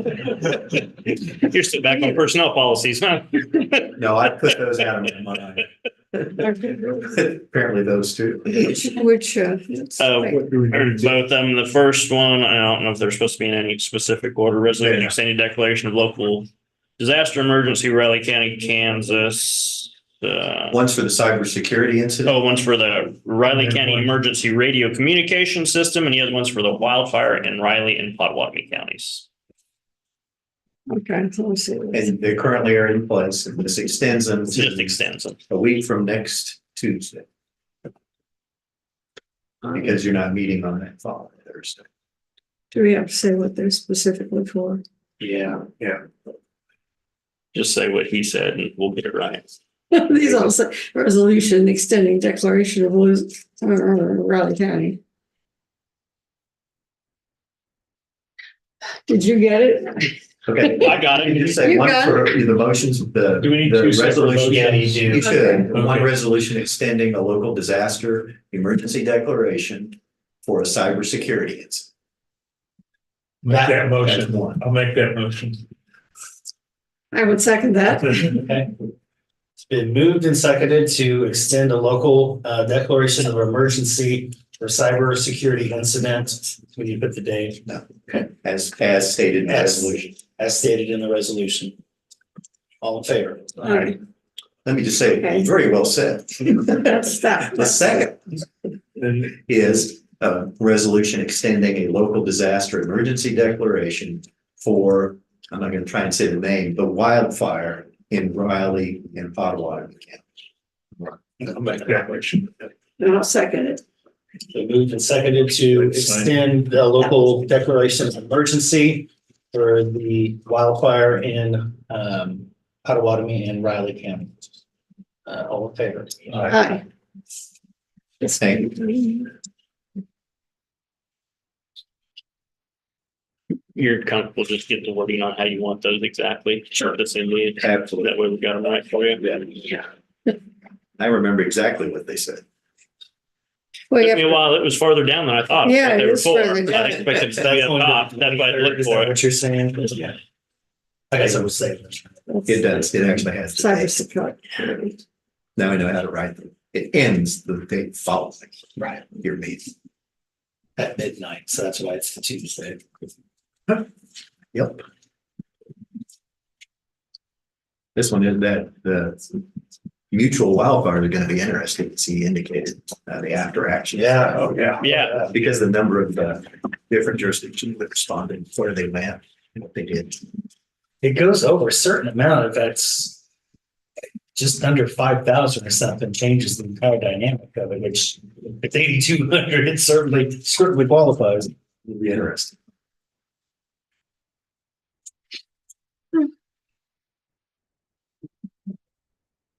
I was amazed how far away some of the jurisdictions were. Yeah, well, No. it was as well.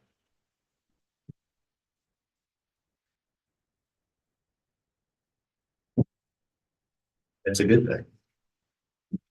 Yeah, how all those regional, local, incident command units work. Yeah. The structure of them for any particular emergency.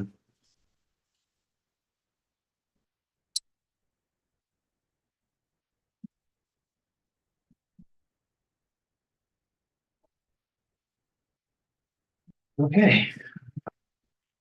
What about that? Okay. Thank you. Okay. Anything else? Nope. I don't have anything else. Right, you would make a motion to adjourn the April 11th meeting of the Broward County Commissioners. Second. Been moved and seconded to adjourn the April 11th meeting of the Riley County Commission. All in favor? Aye. Till Monday.